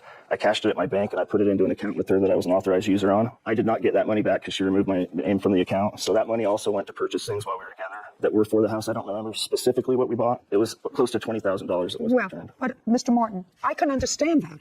But, you know, this is a court. Okay. This is not a guessing game. This is not a game show. If you're saying that because of whatever reason you put your money into an account that she had access to and you spent money together on the house from that account, I can't help you with that. Okay. Do you understand? I do. I mean, it was a time that was a fog. Did Miss Hancock and or Mr. Jones ever return any property to you or to your parents' house? They did on November 20th. That was in 2021? Yes. What month in 2021 did they return things to your parents' house? It was November 20th to the 21st during the night. Were you present? I was not. I did not live there. So I would assume that you found out that that property was delivered to your parents' house from either Miss Hancock or your parents. My parents. And your parents aren't here today. They're not. Your girlfriend was not there when they were delivered. I have signed affidavits from them. From whom? From my parents about the property. Are your parents in any way disabled, or are either one of them in the military? No, my father was in the military no longer. Well, that's the only reason you don't come in person to court. If you're disabled, and I might accept an affidavit, or if you're unable to come to court by virtue of the fact that you're in the military. None of those things apply here, so I'm not taking any information that you have in an affidavit. Suffice it to say that they did, over a 2-day period, return a lot of property to your parents' house. Yes. And that, based upon my rough guesstimates, because you can't help me out anymore with that you swore in your complaint, Mr. Martin, that you spent in lieu of rent $10,000 yes. in the home. Yes. And that was specifically because you weren't paying any of the household expenses. And all of the things that you added up to me, I don't know what 47 video games are, but I assume that the 15-year-old played them more than you did. She says they were gifted to him. I don't know whether they were or they weren't. Certainly, if you want them back. Do you still have any of the video games? Yes, ma'am. Okay. And you want the video games, or do you want to leave them where they are? I would like them. You would like them? Yes. Okay. Miss Hancock, I'm going to make this as easy as possible. I would like you, not the boyfriend, I would like you to pack up those video games. And do you live in the same town, area, whatever? Close enough. Is there a police precinct where you can drop them off? Yes. Do you know what precinct number that is? I don't know the number, but I'm happy to drop them off at Bountiful City Police Department. Got it? Yep. Within 5 days from today, package up the videos that you have. No problem. You know, if any of them are damaged, I don't want to hear from you. We're talking about a year ago, a 15-year-old has played with them, whatever. She's going to give you back your video, your 47 video games. Okay? Okay. Take a breath. You have to say it's over. Tell me about your new girlfriend. Are you living together? We are. Yeah, she's great. I love her. She's great? She's amazing. And you're fine? Yeah. And you're working? Mm-hmm. You have to put a period to this. Yes. A real period. I know. Okay. Ms. Hancock, you and are you currently together, or is this an ex-boyfriend? Ex-boyfriend. Right. You seem to have problems with boyfriends. You got to start picking them better. I do. This one put a tracker on you. This one, do you have a protective order permanently? You have to figure these things out before ultimately you get very hurt. Absolutely. I read not only your answer, and I've resolved Mr. Martin's claim. He is going to get all of his videos back. You know that Ms. Hancock and Mr. Jones have a cross-claim for harassment. I do. And that was not made part of the criminal case, any restitution. No. It was not. Did the district attorney request any restitution? No. Why not? I was actually not involved. It was a criminal case, not a civil. Well, you were the complainant in the criminal case. The state of Utah is the one who filed it. But you were the complainant. They may have filed it. It actually says right here, state of Utah is the plaintiff. Of course. So, I know that they're yes, the plaintiff. I did contact the police and ask them to So do this. you were the complainant. Okay, yes. You know, it's the state of New York versus John Jones. It's the state of Utah versus John Jones, but there has to be a complainant. Somebody who was robbed, somebody who was the victim of stalking, somebody who was the victim of an assault. That's the complainant. That's who you were. Sorry, I misunderstood. Did you ever ask the district attorney for compensation for lost wages or anything else that you suffered as a result of this stalking? No, I was not aware I could actually do that. Okay, well, that's not something that I consider, but there is part of your counterclaim that is particularly troubling to me. And it is your claim on the counterclaim that Mr. Martin, at some point, photoshopped pornographic pictures of you. Yes. And disseminated them. Yes. When did that happen? It was left on Derek's car, and I'm not sure when because Derek found it and didn't tell me about it for a while because he was upset. He didn't want to upset me about it. When did you find it, Mr. Jones? That would have been after this first bogus stalking injunction he filed and lost. Bogus? He filed a fraudulent stalking injunction. He filed Stalking? against me. So it was after that? And that was May of 2021? I'm trying to tell Mr. Martin, and I don't know how to make it any more clear to him, that his path going forward has to be putting a period. That in this whole scenario, you were the culprit. I did not do what they're claiming right there. Absolutely, 100%. I did not. You did not? Absolutely not. Okay. Let us assume, Mr. Jones, that you found on your car a pornographic picture that had been photoshopped with Miss Hancock's face and someone else's body. I'm assuming for a moment that that's true. Not that I have to look at it. I assume for the moment that's true. What proof do you have that Mr. Martin put that on your car? Well, the problem is I don't have any proof of that, but he had put other signs up. I have a police report. He was hanging signs on my property. He got arrested for doing that and tased. Okay. I mean, what I'm asking you specifically, that's what I'm particularly concerned about. We couldn't prove it with him. We couldn't prove it with him. Okay. Do you have a new boyfriend? No, I do not. In what month was the protective order made final? May of 2022. Other than this experience, what happened? Oh, there's a fly. There's a fly. Oh, Mr. Jones, I'm expert at flies. It's not coming. Accused his ex-girlfriend, Jennifer Hancock, and her ex-boyfriend, Derek Jones, of keeping his personal property. Jennifer and Derek are countersuing, claiming Brian was harassing them. Okay, other than today's appearance, since that was issued in May of 2022, have you had any other contact with Mr. Martin? No. Have you? Yes. Tell me when. 5/7/2021, we called the police. No. Pay careful attention to my question, Mr. Jones. Between May of 2022 and today, have you had any contact with Mr. Martin? Just his claims. He keeps filing protective orders against me. When was the last time he filed a protective order against you? Well, he tried filing one a week before this, and I have that. A week as well. before what? Before this case. Okay. And I have that police report. They told him no. Okay. So they didn't allow him to file it? That one. But he's filed several others. I'm talking about between May... Nope, that's the last one. That was the last one. I'd like to see it, please, Kevin. Mr. Jones, do you have a protective order in your favor? I've tried. Not tried. No, I don't. You do not? Okay. Your Honor, I have a video of catching him stalking my house, hanging signs. We submitted that. We also have the police report that he was arrested that day and tased. And tased? Yep. I have that report right here as well. I'd like to see it.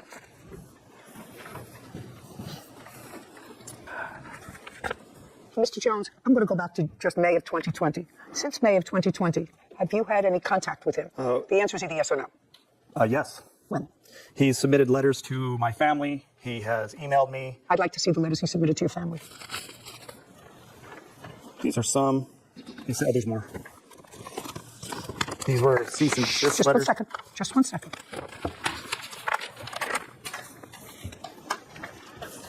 What's this? Mr. Jones texted me a text that says tweaker, and that's why. Just a second. Dear Miss Jones, who did you send this to? I'm not aware of the letter. May I see it? He took it to my rental.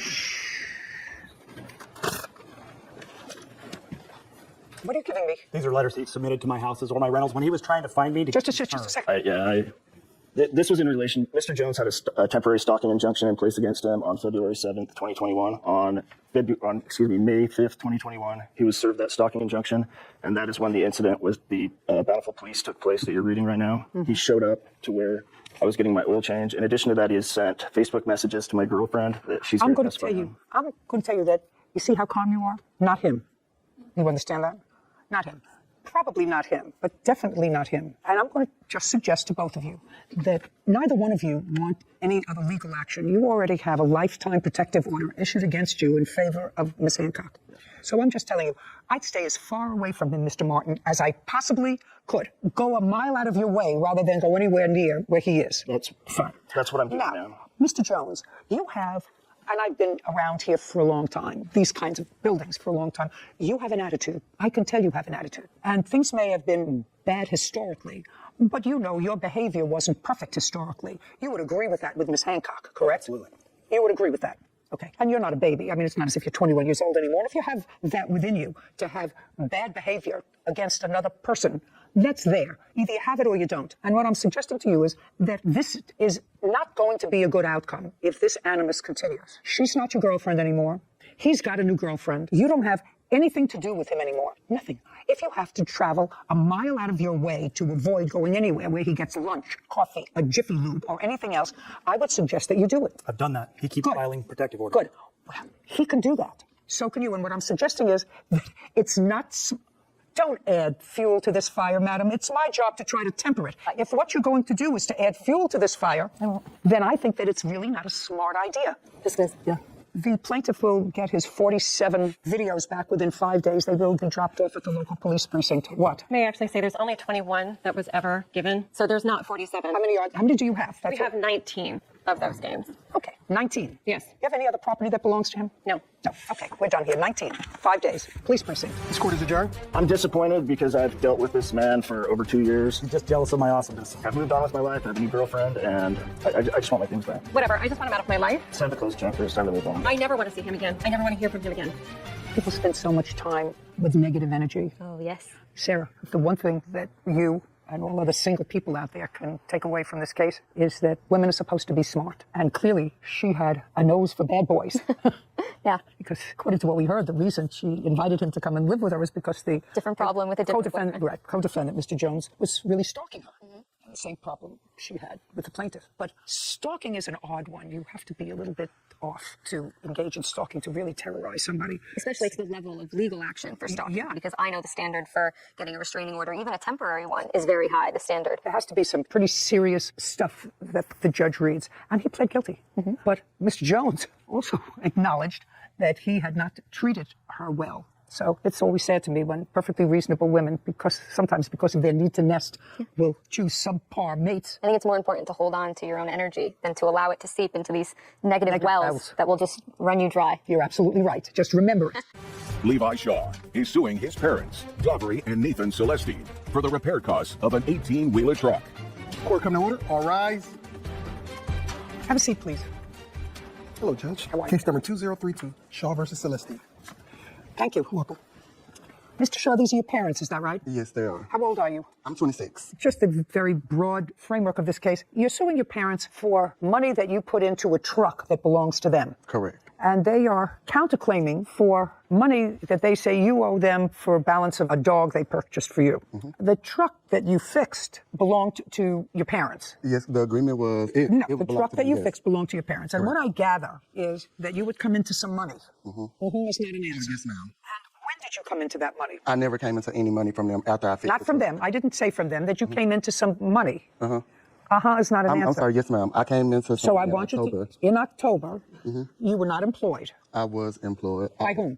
Construction. Is that their company? No, I was working with them and their brother. So you were working with the family? Yes. Okay. That was in October. Yes, October of 2021. It's not an I answer. mean, yes, is ma'am. an I'm answer. sorry. And how much did you come into? About $10,000 for the month of September and October. And then your father said to you, I assume, you should take some of that money and buy a 16-wheeler truck so that you... No, ma'am. Well, how did that happen, sir, that you got possession of your parents' truck? So... Did you try to buy a truck on your own? Yes, ma'am, I did. Okay, in what month? Just a second. In what month did you try to buy a truck for yourself? January. January of 2022? Yes, ma'am. And tried to buy a truck so that you could have your own truck for long hauling and business. Yes, ma'am. And you went to a dealer and you found a truck that you liked, but you didn't qualify for financing. Yes, ma'am. Okay, and how much is a new truck? That truck, it was a 2015, and they priced it at $60,000. 60. Yes, ma'am. And you told your parents about that? Yes, and ma'am. there was a discussion that they had an older truck that wasn't running. It needed minor work. It needed... told to me. Okay, so they said to you it needs minor work. Was it running? It was running, but the diamond seal was cracked, so eventually the truck was just going to break down completely. Okay, so you you took that truck with the understanding that you were going to repair the truck, and then what? To make money. But So you would repair the truck and then use it? Yes, ma'am. And you would keep most of the profits from using that truck? I mean, I'm trying to understand what the agreement was. My dad, Nathan, told me that the truck was only going to be worth $4,000 to fix, which was a diamond seal. It needs some bushings. It needs something for the exhaust pipe. And I was like, okay. But when the dude kept calling me for the truck, and he was like, okay, this needs to be done. But you took the truck into a mechanic? Yes, ma'am. And did they give you an estimate? Yes, ma'am. Okay. Before or after they did the work? They gave me one before, but I don't have that estimate, but I have the one for after. You mean after they completed the work, they sent you a bill? Yes, ma'am. Well, that's not an estimate. An estimate, sir, is when you go in and say, here's a truck. I want you to give me an estimate of what it is to have it fixed.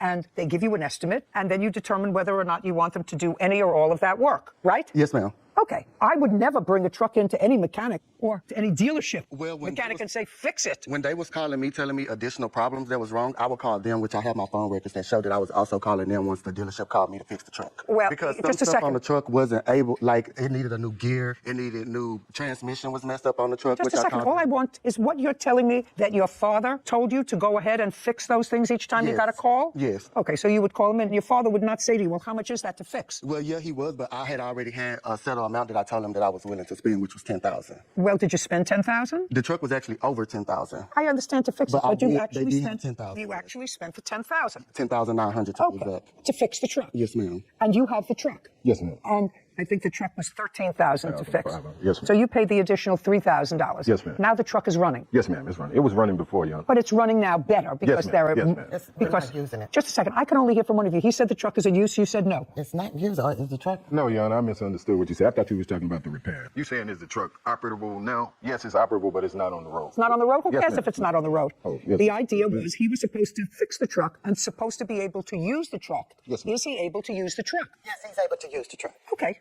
great. When was the last time he tried to use the truck? He never tried to use the truck after it was fixed. He said that he no longer wanted to be a part of the deal, to give him his money back. Okay. I have something. Now, when the truck originally got fixed in February, my dad came into town multiple times. It was one more piece that needed to be fixed, which was the ABS module, which if you get pulled over, they're going to stop you and shut you down completely. I don't know. And I told him, hey, we need to get that fixed. He came into town 3 times, and I asked him, hey, are you going to take the truck to the shop? Hey, are you going to take the truck to the shop? He said no. And he's like, well, it don't have any insurance. And it was just a whole bunch of excuses why he couldn't take the truck to the shop. Whether he can or he can't, he says, and your mother says you're able to use the truck. But I don't have a CDL, so I'm not able to drive it. Well, you didn't have that when you took it in anyway, to be fixed. But I didn't take the truck over there. He drove the truck to the mechanic shop. Whatever. I don't care who drove it there, but your agreement with him was you tried to buy a new truck. It was much too expensive. Your agreement with your parents was that you would take an older truck of theirs that needed a lot of work, and you took it into a mechanic, and the mechanic was going to fix the truck, make it operable, so that you would have an opportunity to use it and make money. Yes, ma'am. And so I'm asking you, now the truck is fixed to the tune of $13,000. When was the last time that you asked to use the truck that your parents said you can't? Well, I asked him, can I have his dad take the truck to get the additional piece put on, and he told me no, just to wait till he come into town.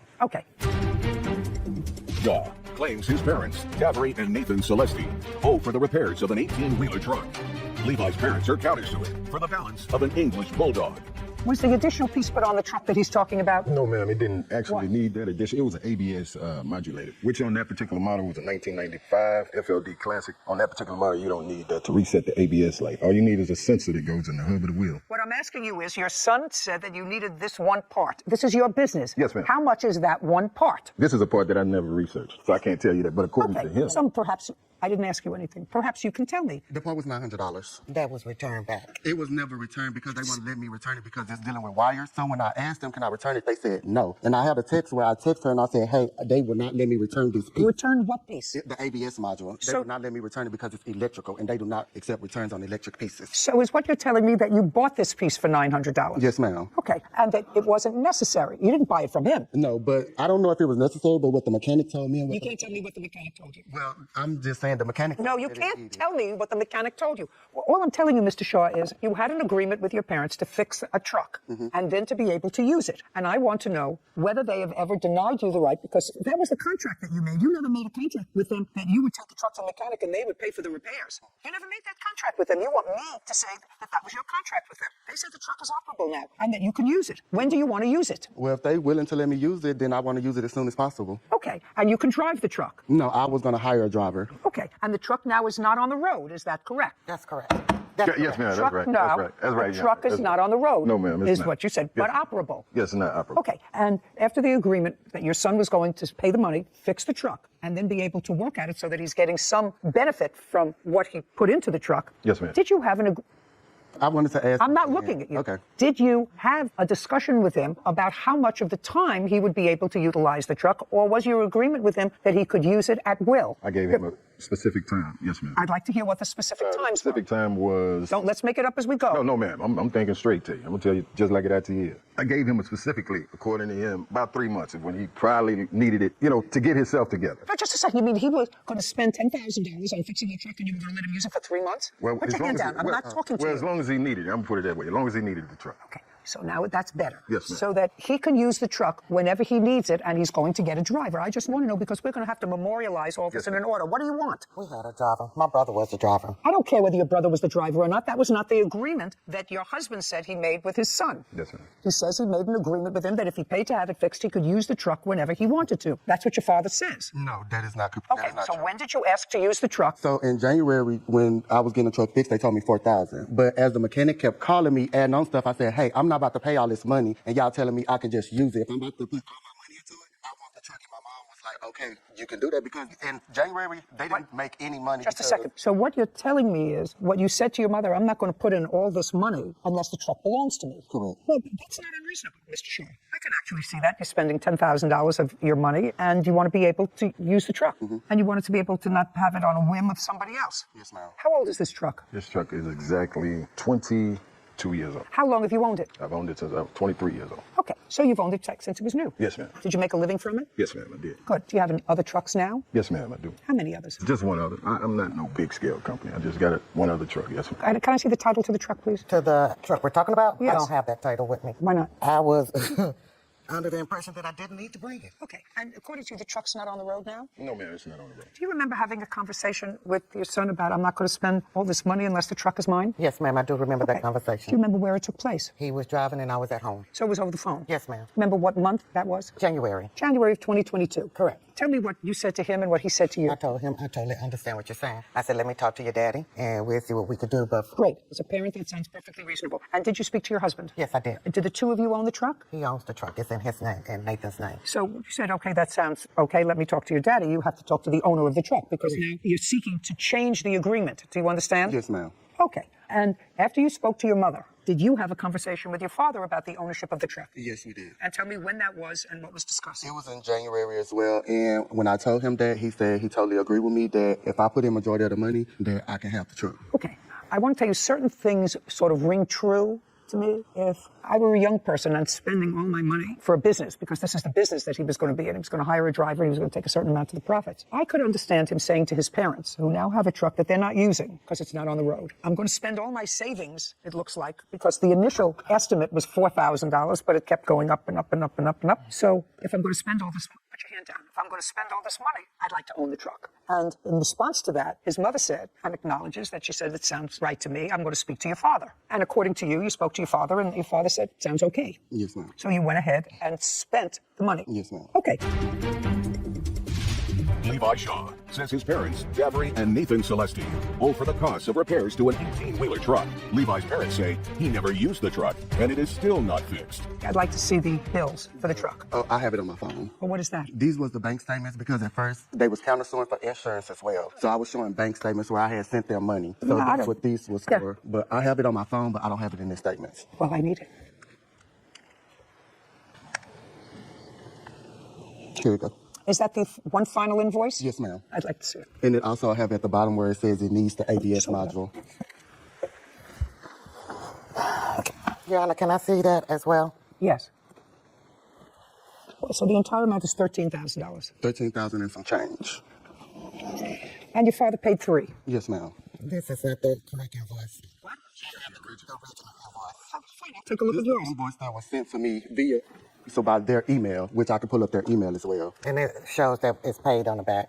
Just a second. Yes, ma'am. It's the same thing as he showed me. But it has our name on it. Who cares? The ones that he showed you, it changed since then. Well, but let me ask you a question. No. Unless I'm missing something, No. you're not questioning the fact that he paid $10,000 to fix the truck out of the $13,000 that the truck was. Are you questioning that? No, I'm not Okay, questioning then I don't know what we're talking about. Okay. let's go over this one more time. When your son said to you, if I'm going to spend all this money, I want to own the truck. And your wife had the same conversation with you, right? She said, I got a call from Levi. Levi said if he's going to spend all this money, he really wants the truck. And she actually thought it was okay. And what did you say, sir? I said that I'm not going to sell you the truck. Why? I will let you use the truck. No, but when did you say that? Because I have other children. Oh, no, but your other children didn't put any money into the truck. No, I know. No, just a second. Your other children didn't put any money into the truck. But that's like, Hand down. he didn't ask me to buy the truck. Okay. He asked me to use it. Just a second. He was going to sell it to my uncle because when the repairs got done, they actually didn't have enough money because I had $8,000 saved up. They took $4,000 of my $8,000. But you got paid back. Yes, but they didn't have the money, so when you just... Mr. Shaw, I don't expect you to talk to each other. I don't expect you to talk to Yes, him. ma'am, I understand. Very easy. I believe that you changed the contract with your son from a contract where he would pay for the repairs, which was supposed to be $4,000, and then you have the use of the truck, to the fact that he was going to spend $10,000, which was all of his money. Put your hand down. I'm not... This 22-year-old truck that you've had since it was new was going to be his. And I am going to craft an order to the Department of Motor Vehicles to reissue a title in the truck to him. Do you understand? He's going to take that order. He's going to get a new registration for the car and a new ownership. Unless you want, put your hand down. This is not a. It's not.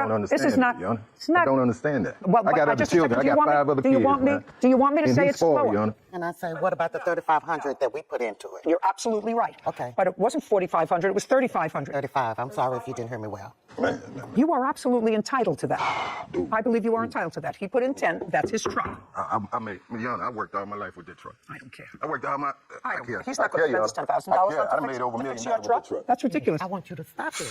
Hey, man. How can you tell me to stop on something I worked blood, sweat, and tears on? He finna take it. That's the judgment. I'm not entertaining your counterclaim. That's the judgment of the court. You get title to the truck. You can retrieve it as soon as you change the registration of the truck. However, in order to do that, you have to give your parents the $3,500 that they put into the truck. Do you understand? Yes, Your Honor, what about this dog? We're done. We This court is adjourned. We paying for this dog.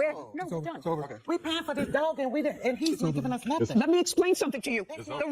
Let me explain something to you. The reason that I'm not hearing your counterclaim is because the two of you were disrespectful and didn't listen to me. Oh, yes, you did. That's it. We're done. My actions of my response to what she was saying is what nothing being disrespectful towards her. I'm very glad she ruled in my favor. It was the initial, the thought of giving up my hard-earned possessions. It was because I did try to work it out before we came to court, and they was like, no, we're not going to pay you nothing. I never would have thought in a million years sue my parents, my parents were my butt. But that was just something you had to go through back then. It saddens me, disbelief that my parents did that to me. I didn't think that they would do that. I'm not sure. I don't know his plans. I can't talk that. If you do business with family, make sure you get contracts. I sympathize with the plaintiff's position on this because modifications of contracts are supposed to be allowed when there's a change in circumstance. So it's not like he was attempting to change the contract every Friday or for no reason. He thought that it was going to be $4,000. It turned out to be $10,000 to fix the truck. And as such, he wanted the bargain for exchange. That's a lot more money than he initially intended. So that conversation makes sense to me, that conversation between his parents, that I know we had agreed to this, but now with this new information, this is what I'm comfortable with. Is that okay? I think so. I think that is a common sense interpretation of what happened. For a truck that cost $60,000 20 years ago, to put in $10,000 to it is not nothing. That's a big investment. It probably isn't worth more than that. And the condition that it was in before he had it repaired, their position was unreasonable because now they have a fixed truck that their child paid for. And with the animus between them, it doesn't seem to me as if he's going to get any benefit from the bargain. So the modification of their original oral contract, which I think happens occasionally when circumstances change, as long as both parties agree. And I actually think that both the mother and the father said okay, and then something happened that I don't know about. Don't want to know about. And I don't want to know about it. But I think it's fair that he had possession of the truck since he paid them. Cassandra Duenas is suing exotic pet store owner Brian Chow for money from a snake breeding business. Court come to order. All rise. Have a seat, everyone. Hey, Judge, case number 212, Duenas versus Cho. Thank you. You're welcome. Ms. Duenas, it looks to me from your papers that you decided to go into a business with someone. Yes. With whom? With the defendant, Brian Chow. And you know him how? He's a family friend. And you know what his business is? Yes. What is his business? He currently sells reticulated pythons, snakes, exotic animals, monitors, lizards. And you like those things? My ex-boyfriend did. Did you? I was more for the investment part. Okay. I was the investor at the time. At the time you reached out to this family friend who was in the exotic snake business, your idea was to create a business. No, Your Honor. It was actually the defendant's idea. I don't care whose idea it was. Your idea was to create a business with your ex-boyfriend. I agreed to the business, but it wasn't our idea. Whether you agreed to the business or not, you invested money in the business. Yes. Which means that unless there's something wrong with you, and I see that there is not, you wanted to go into business with the defendant. Yes. So let's be easy. Okay. And at the time that you wanted to go into business with the defendant, I'll get to what the nature of that business was in a second. I know it had something to do with that wonderful looking snake. You had a boyfriend. Yes. And the boyfriend liked snakes. Yes. And you went along with the ride. Yes. What month and year were you still with the boyfriend when you decided to go into the business, which you will explain to me? Back in November of 2019. So right before COVID. Yes. What was your boyfriend doing at the time? He was working at an airport. And he and Mr. Cho were friends? Yes. How long had you known him? 2 or 3 weeks, Your Honor. Where did you meet him? He came into my store and acquired I didn't ask you anything. That's how you met. Yes. I'm going to get through this case and get this lovely thing out of the courtroom as quickly as I possibly can. Well, some people find them exotic and gorgeous. I find them a little bit squirmy. So in November 2019, boyfriend and you decided to go into the business. Explain the business that you invested in. I invested on 5 reticulated pythons, 1 male and 4 females. That was the original deal. And what were you going to do with them? Mr. Brian Chow was going to have it in his shop, and together we were going to breed them and make a profit out of them. So the intention was never for you to take these pythons to your residence? No. And you understood that? No. They're buying the snake, Your Honor. Okay. How much were the 5 snakes? In total, it was $10,000, plus the feeding and the cages that he claimed that the snakes needed. Was it your agreement that for $10,000, Mr. Duenas and the boyfriend were going to buy 1 male snake and 4 females? They decided to buy 2 snakes. Well, when was that decision made, sir? A week after I met him, because When you went into the shop, did you ultimately decide on 1 male, 1 female? No, so how it is, Your Honor, is he knew my ex-boyfriend prior to the business 5 years ago. He sold him a exotic Australian monitor lizard. Okay, what I want you to tell me is, did there come a time when the arrangement changed, so instead of 1 male and 4 females, you were supposed to get 1 male and 1 female? No, Your Honor. The whole way, it was supposed to be 1 male and 4 females. Do you have any sort of a receipt for that? We have Instagram conversations. Do you have that? Yes, ma'am. I'd like to see it.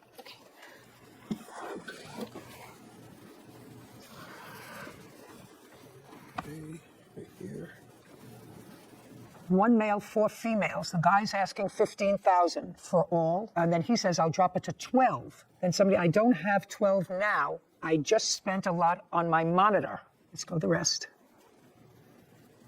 Okay, so he said, I don't have that money now. He says, I'm getting 16 lace monitors. You remember that discussion? And then that's a big investment for me right now. I'm saving up to get a house, but I'm down to breed my monitor with any of your monitors. Keep going. So far, I don't have a contract. And then somebody says, no, you pay half and I pay half. Who wrote that? He did. No, you pay half and I pay half. Then you say 6,000. I'm short 6,000. I want to get them, but I'm low on cash till next month. And that's from you. That's from the reptile. I had to see it, Your Honor. Okay. If I invest half with you, what will be my return and in how long? Think about it. That's will be the baby's mix price. JTK Reptiles. That's you. Somebody's on their way. That's you and your boyfriend? Yes. We were on our way to give him the money. And how much money were you going to give him? We gave him the first time $6,000 and then $4,000, a total of $10,000. You received that? Yes, Your Honor. And what did you purchase with the $10,000? If you look at the message from there, what she showed you is they pay half of the 5 snake. Means they get 2 of the snake, and I get 2 of the snake. They've been lying to you guys since day one. They want to purchase 2 snake. Then I told them, like, if you look at the message, I can use my male to breed it to your female. It's an investment for you guys, not for us. It's no us. It's not with them at all. Mr. Cho, were they supposed to take possession of the snakes? They're supposed to pick up the snake. That's why they come to the store with it. Which snakes were they supposed to take possession of? One right here and one up there. Is that a male or a female? This is the female. Has she had babies yet? No, I don't breed her because she don't belong to me. And how old is she? Right now, she should be about 6 years old, going 7. How long do they live? Over 30 to 40 years, depends on how you take care of them, like I take care of them. And there's another one outside the courtroom that's the same as this one, also a female? Yes. And you gave him the $10,000. He acknowledges the $10,000. So we have a verbal contract that you were going to pay for some snakes. He was going to order the snakes for you, which he did. And that was accomplished, and the payment for the snakes was done on what date, the first payment? Approximately in November of 2019. And when was the next $4,000 payment? The same month, I would say like a week. Good. And when did you order the snakes, Mr. Chow? Right after I get yeah, because I cannot just acquire the animal without the payment. Okay, so now you've got the payment and you order the animals. Yes. On what date did they arrive? 2 days after, their FedEx delivered to my shop. And when did you notify the plaintiffs that they were there? The day that they came, I tell them the snake is So it was also in November, sometime in November. And when did they arrive? the snake No, arrived.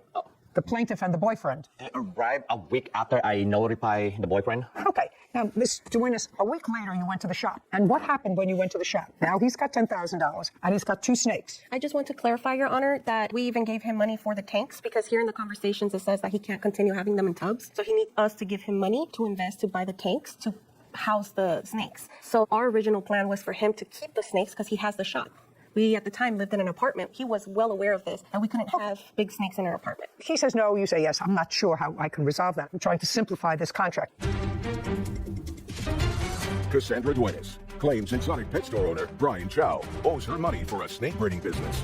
Brian says Cassandra changed her mind about the business after he purchased the snakes. Okay, part of the contract was fulfilled because you paid him. Then he ordered the snakes. Second part was fulfilled. I want you to tell me what happened when you went to see the snakes. You say to see them. He says to pick them up a week later. So when we went to the shop, what led us to... Who went? My ex-boyfriend and I. What led us to there is because after he obtained the snakes, he was not reaching out back to us. He was just a week later. Yes. You went to the shop. He notified you that the snakes were there. There's no question about that. Now, you went to the shop for what purpose? Because he switched it and then he said it was 2 snakes when originally the plan was 1 male and 4 females. That 1 male was going to breed with the 4. So right out the back, he lied to us what our agreement was here, that he clearly texted us and said 4 males and 1 female. So it was 5 snakes. So we went to the shop. Yeah, but there was a problem there with pricing in the Instagram messages, a suggestion, because some of the texts were unavailable.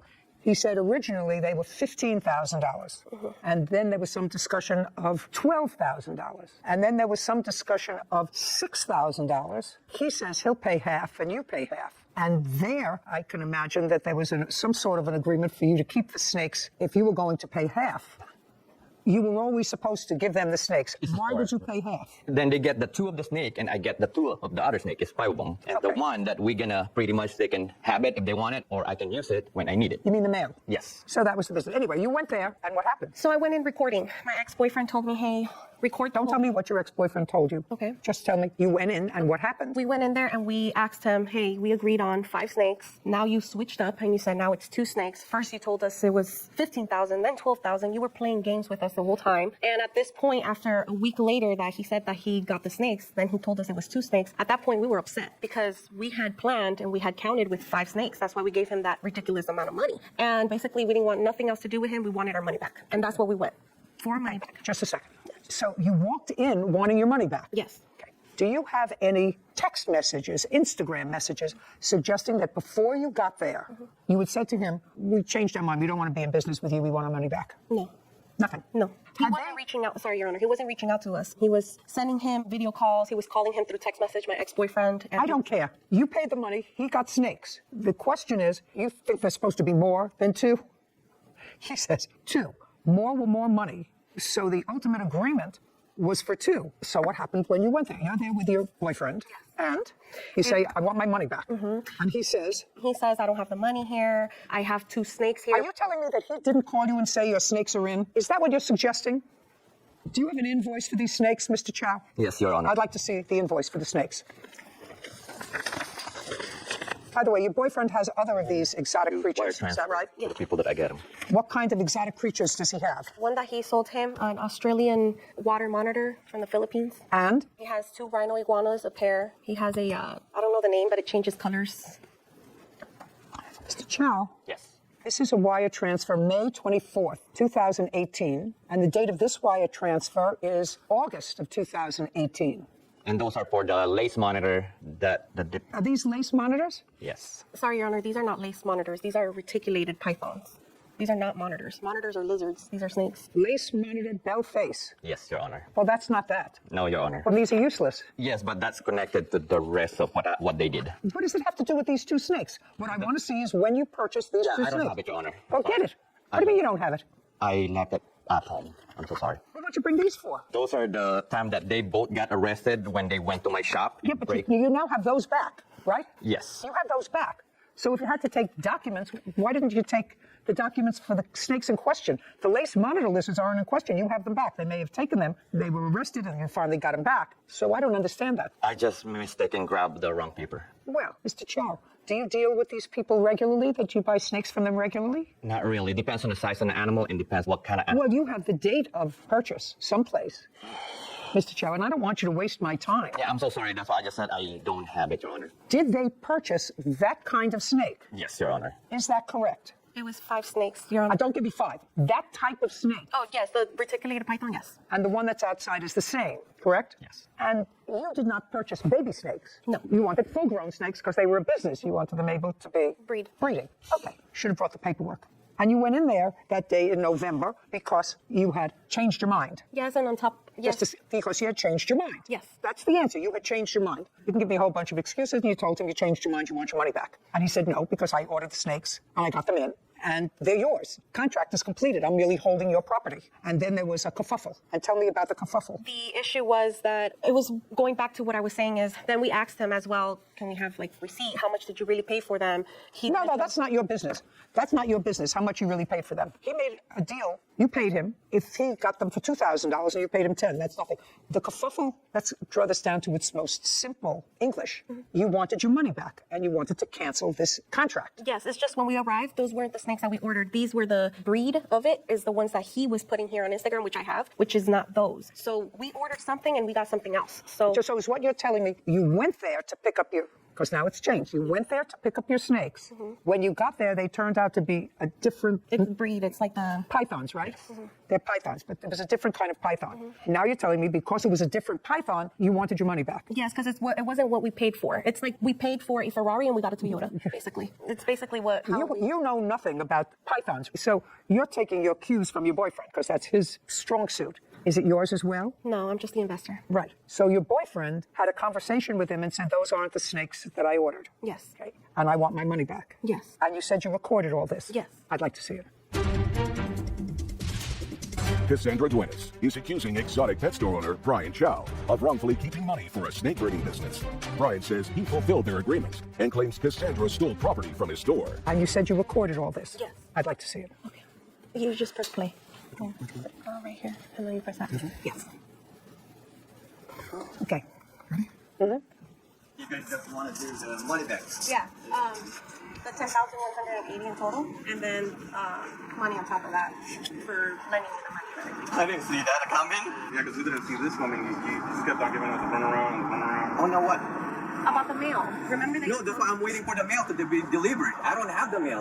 Yeah, but remember you had told us that the guy had it because he had to leave and had to cut out because he had surgery and all that stuff. Yeah. We gave you the money right there and then. You don't understand what mission we had to go I don't know. I don't mind getting you guys your money back, but I don't have cash right now. You guys got me by surprise. Yeah, but we're going to have to do it today. Like, we need our money today. If you want it right now, I don't have it. We told you we want to do business correct, and you just keep on giving us another day. Because as soon as we give you the money, the snake was going to be here. Yeah, it's not about me, it's the guy. It's not me. I'm just buying the snake from a different guy. And then another thing where you messed up, you said 5 snakes for $6,000 and you come at me with 4 and you wasted my money. Yeah, and I told you that he gave me only 4 snakes, the big giant. Yeah, why would you waste money if I told you to get the 5 snakes? If you worry about that last one, I can pay for it. It's a mail that we don't need. But I have to do all this, so I have to get like this for you to do that? No, bro. How can I trust you now? Bro, the 4 snake is right here. I'm gonna go get something. What's wrong with you, bro? I'm just asking you. No, we're not gonna talk. I told you don't with me. I don't go with you, bro. Why? What's wrong? Because we gave you a lot of money. We're talking about over $10,000. And you're just giving us the runaround. First you told us 5 snakes. I'll take it. And when you get the money, I'll give it back. That female too. Oh, no. Oh, no? All right. Well, come on, bro. You're looking at a big thing.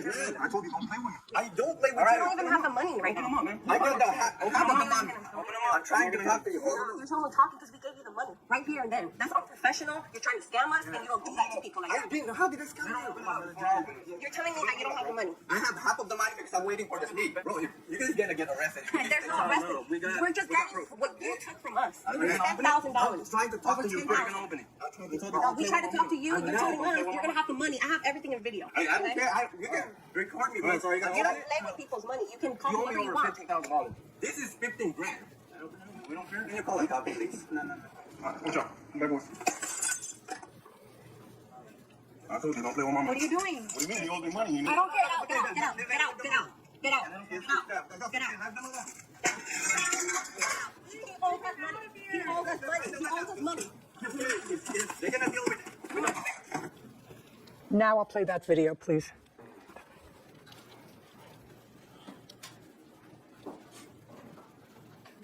That's your boyfriend breaking into the... Yes. Yes. And then he broke the glass and took out whatever lizards he took out with him. Where did he take them? You were still with him? Yes, he put it in a bin. And is that you carrying them out? Yes, and that's the reason why I was charged with the robbery, just because I walked out with the item. That's all right. That's fine. That's a co-conspirator. Ultimately, the lizards that you took were returned to you. Yes, Your Honor. And it seems, Mr. Chow, at the beginning of this case, I must acknowledge to you that I was sympathetic to your position, that they had ordered snakes. You ordered them, you got them, Yes, Your Honor. and then the contract is completed. Uncross your arms. I'm so sorry. But it's clear from the tape that the plaintiff played for me that you acknowledged that you did not fulfill your end of the contract, that you were blaming your inability to fulfill your end of the contract on some third party. Is that what I heard in the tape? I mean, my hearing's not really acute, but that's what you said. I have no control. I can give you back half your money, but I can't give you back all your money. So the contract was not complete. It was complete because they're supposed to get only 2 snakes. I didn't see anywhere where it says just 2 snakes. There was a whole bunch of conversation there about the male snake, and you were supposed to deliver to them the male snake. And you said, I don't have that money now, but I can get that money for you. I can give you the first money. I don't have the second money. It was clear that the contract was not complete unless you have something to show me that it was. But what I heard, it was not. That doesn't mean that Ms. Duenas has the right to break your property and to steal property that belongs to you. What they do is they come into a court and say, you have my money. The contract was not fulfilled. I want my money back. That's what you do. Are you in the business of breeding snakes for your store? Yes, Your Honor. And if we were to go on the internet now, Yes, Your Honor. how much would one of those snakes, which is 6 or 7 years old, according to you, sell for? Right now, this size, you're looking at it about 6,000 to 7,000 each one. But if you troll the internet of people who actually like those creatures in their house, for whatever reason, if you put up that snake on the internet for sale, how fast would it take you to sell it? I would say like about a month and a half. They're rare. Yes. Is that right? That's what you're saying. It's rare and is just not a lot of people will acquire that much money. Even though they can sell the babies. And how many babies do they have? In a year, they can do from 30 to 50. And each one of the 30 to 50, you can sell for $3,500. Yes. I suggest you do that. She gets her $10,000 back. Judgment for the plaintiff in the amount of $10,000. We're finished. Thank you very much. This court is adjourned. I'm very happy, and I'm happy that she was able to see herself that the defendant got caught multiple lies. They're just a customer. He wasn't truthful since the beginning. Ever since we invested. They bought a snake. I just want to give their snake, but they don't want to take it. And it's very sad how nowadays you can't trust in anybody. I think one great lesson that a lot of people can take away from that is you have to know the business that you're investing in. I can appreciate she was sort of doing it for her boyfriend and he had the knowledge about the exotic animals, but that's her money at the end of the day. And if you're going to put your own hard-earned money on the line, it should be a business that you at least put in the time to learn about. Understand. Exactly. So that you don't have to rely on somebody else to make the right decisions. Who's going to be gone tomorrow? Exactly. Exactly. And your who money potentially could, and then you're left on your own, having to sue and navigate a field that you really know nothing about. Smart. And it was also an example of a contract that was not fully executed. I actually thought when I started the case that there was an offer, an acceptance, you performed, paid the money, got the snakes, and then you can't change your mind. Once you get it, you say, well, I changed my mind, but that's not what happened. And her video demonstrated that that's not what happened because Mr. Chow started to waft. Well, it's not my fault I don't have your mail. It's another guy, and I would give it to you, but I can't give it to you as soon as I get it, you know. So he did not deliver on the contract. So I had very little compulsion other than to say, you don't have to take the snake and you get your money.